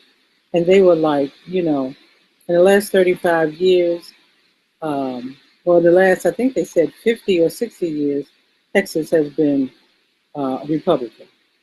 In the last 35 years, they have not had a Democrat to win a senatorial seat. in the last how many years, and it was like, this is a strong, strong, strong Republican conservative state, and it's very difficult And for what? And now we're here. I can't get brother my phone to. Brother Muhammad. Yeah, there you go. And so those are strong facts, and even in face of Assalamu alaikum. Muhammad, Amatullah. Brother Muhammad, you're talking. Can you just hold your comment for a minute? So the point that I'm making, Cheryl, is I don't believe that, aside from maybe the political wonks and activists and advocates in the Muslim community, I have, based on recent observation of different age groups in the Bay Area, people are not focused into the midterms, and they're not focused into this thing of gerrymandering and vote suppression to really know what's at stake coming up in 2026, and how we stop, what strategies we need to develop to stop what they're trying to do, to take their strength, to increase their strength in these elected positions so that they can bring forth more of these oppressive policies that this current administration is putting forward. Maybe I'm wrong, but people I've been listening to a lot of Muslims and younger Muslims in the community. They have no idea what's going on, even though a lot of it is on social media platforms and whatnot. Um, it's like they're not paying attention. People are not paying attention. So what do we do? Let me give you one small example from Winston-Salem right now. The school system here started off the year $48 million in the hole. Now, it's a relatively small school system, but that had never happened before, okay? Their solution was to fire 350 assistant principals, teachers, central office people, etc., starting with the EC program. EC stands for Exceptional Children. Those children need sometimes individual attention, etc.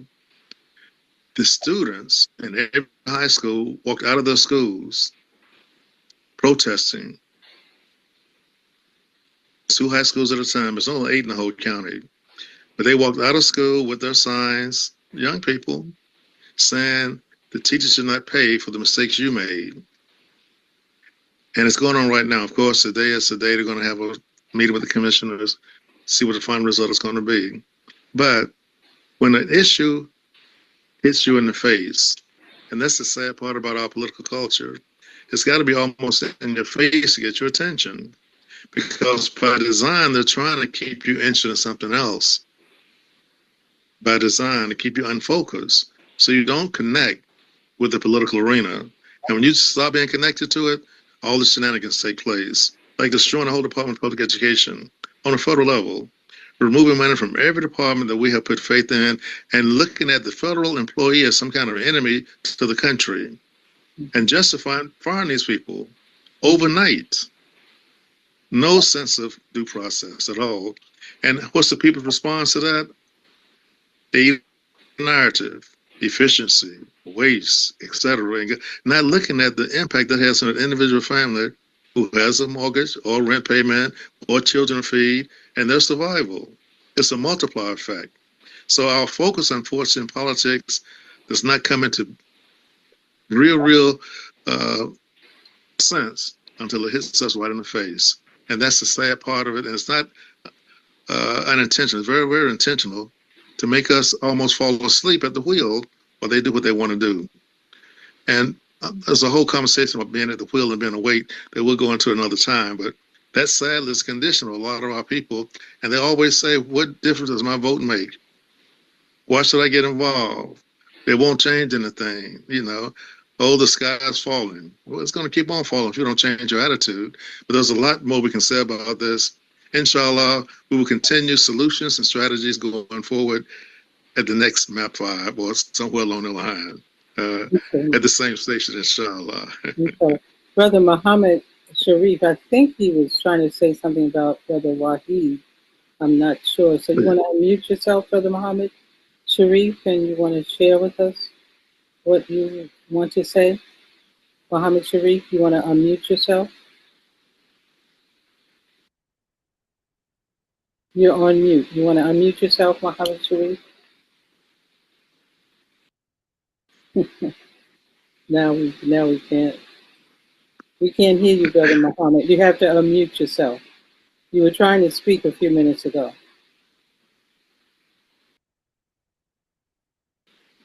Okay.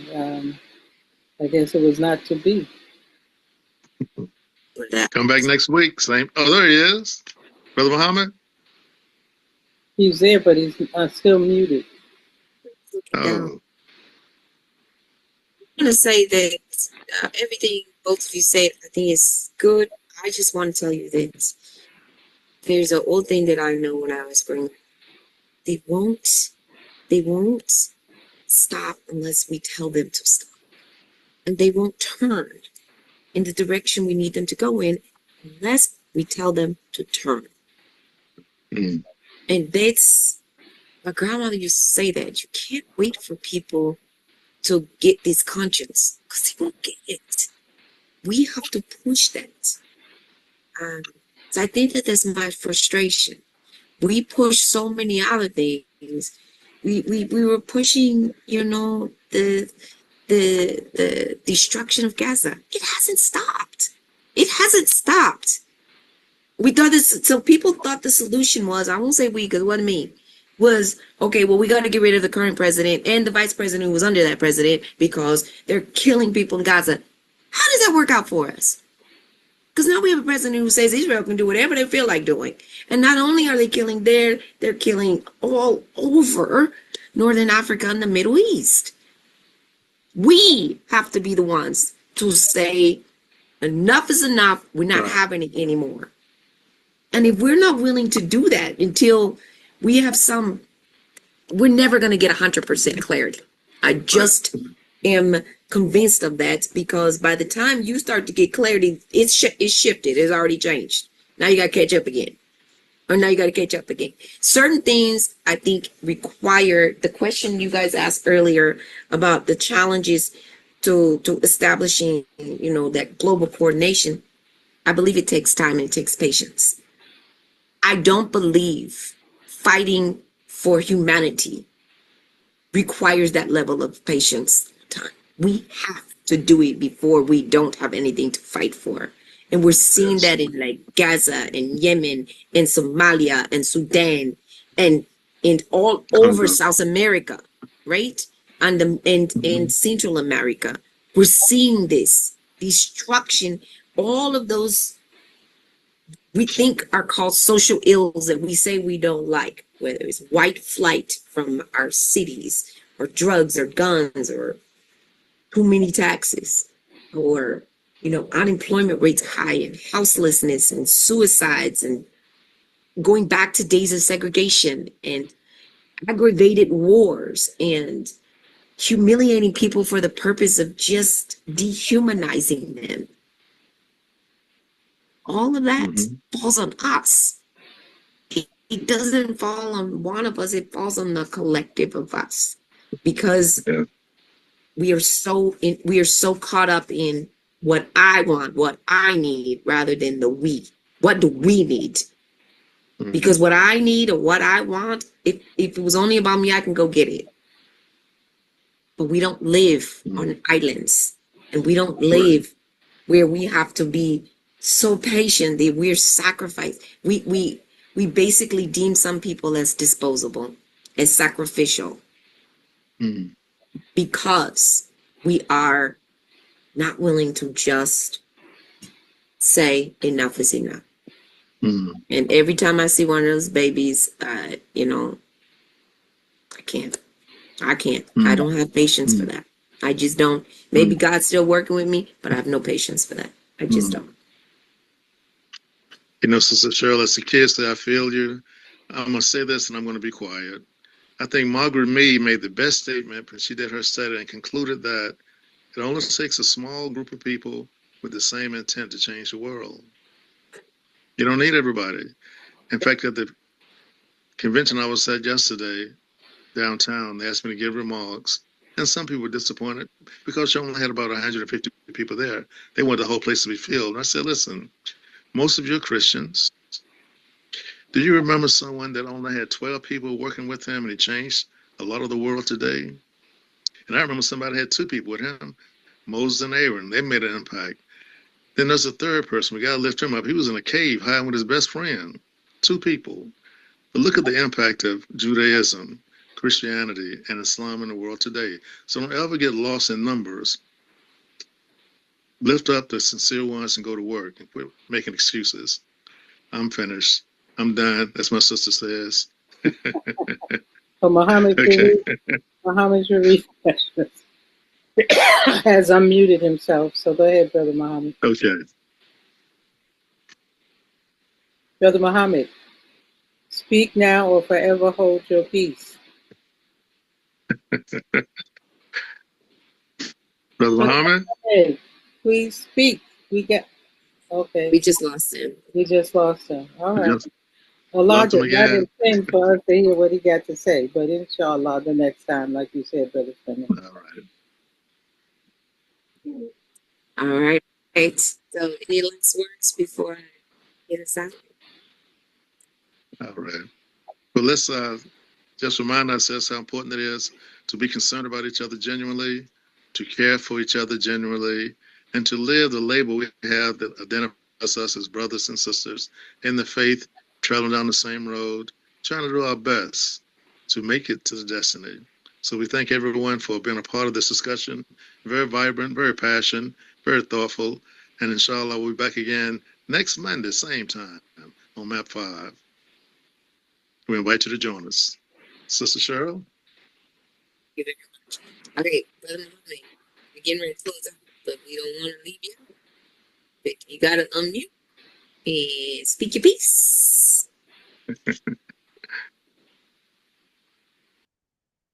Can you put your hand down, but you didn't push unmute? Oh, yes. Can you hear me now? Yes, we can. Yes. Yeah. Alhamdulillah. Yep. Please pardon me for interrupting where I did, but anyway, I had called him, man, while he said he had tried to make contact with you, Brother Fleming, but he didn't get back to him. And I gave him the number to call in. What we number, the 885 number. But he said he called that number, but it wouldn't let him in. It says it's too many numbers or something. It's 11 numbers, but he said it wouldn't let him get in. Yeah, I texted him information this morning again, the link to the program and also the passcode. So the numbers, I don't know why it's not working for him. We'll have a chance to come back on the program, inshallah. He's still an invited guest. We'll bring him back on. I'll walk him through the steps. My daughter also works at Duke University, so I'll tell her to show him the steps if necessary. Okay, good. All right. I thought he said he had an announcement to make. I didn't know if he will make that announcement today or right up on us or something like that. So that's why I tried to contact him. Yes, sir. Yeah, he's going to have a major program on the 30th of October in the area. He wants to talk about that program that he's helping to develop. So we have a little time, but we'll give him back on to talk about the program, inshallah. Okay? Thank you for trying to. Please pardon me for my interruption. Please. No, well, thank you for trying to. Yes. With that, we hope it's you to honor to labor from the fields to hospitality to the home to our governance structures, the local, state, and federal level. Some of them not laboring too much, so be wise on which ones you choose to honor. And but especially those who grow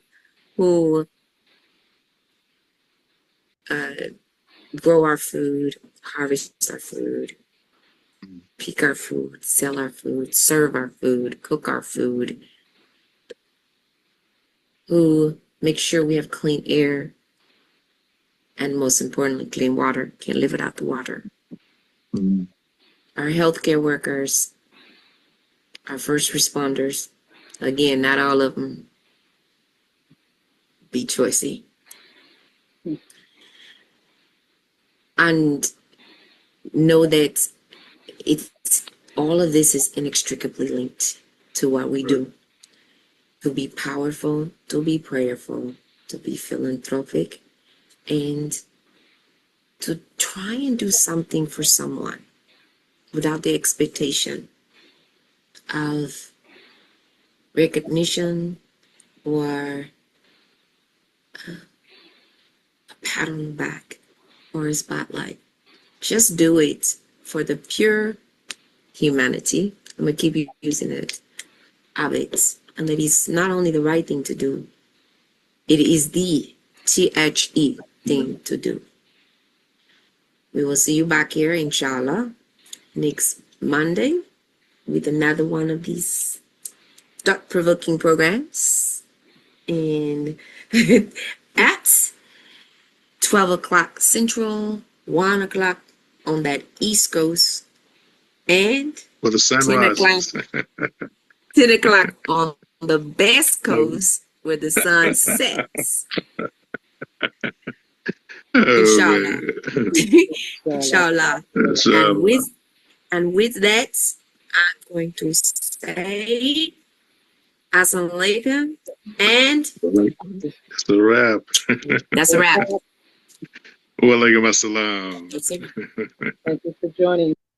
And ingrained in the very fabric of the formation of this moral conscience in terms of its spiritual expression, which is its arts. We are the ones who have also, as a part of that protest spirit and that search for our own identity, we have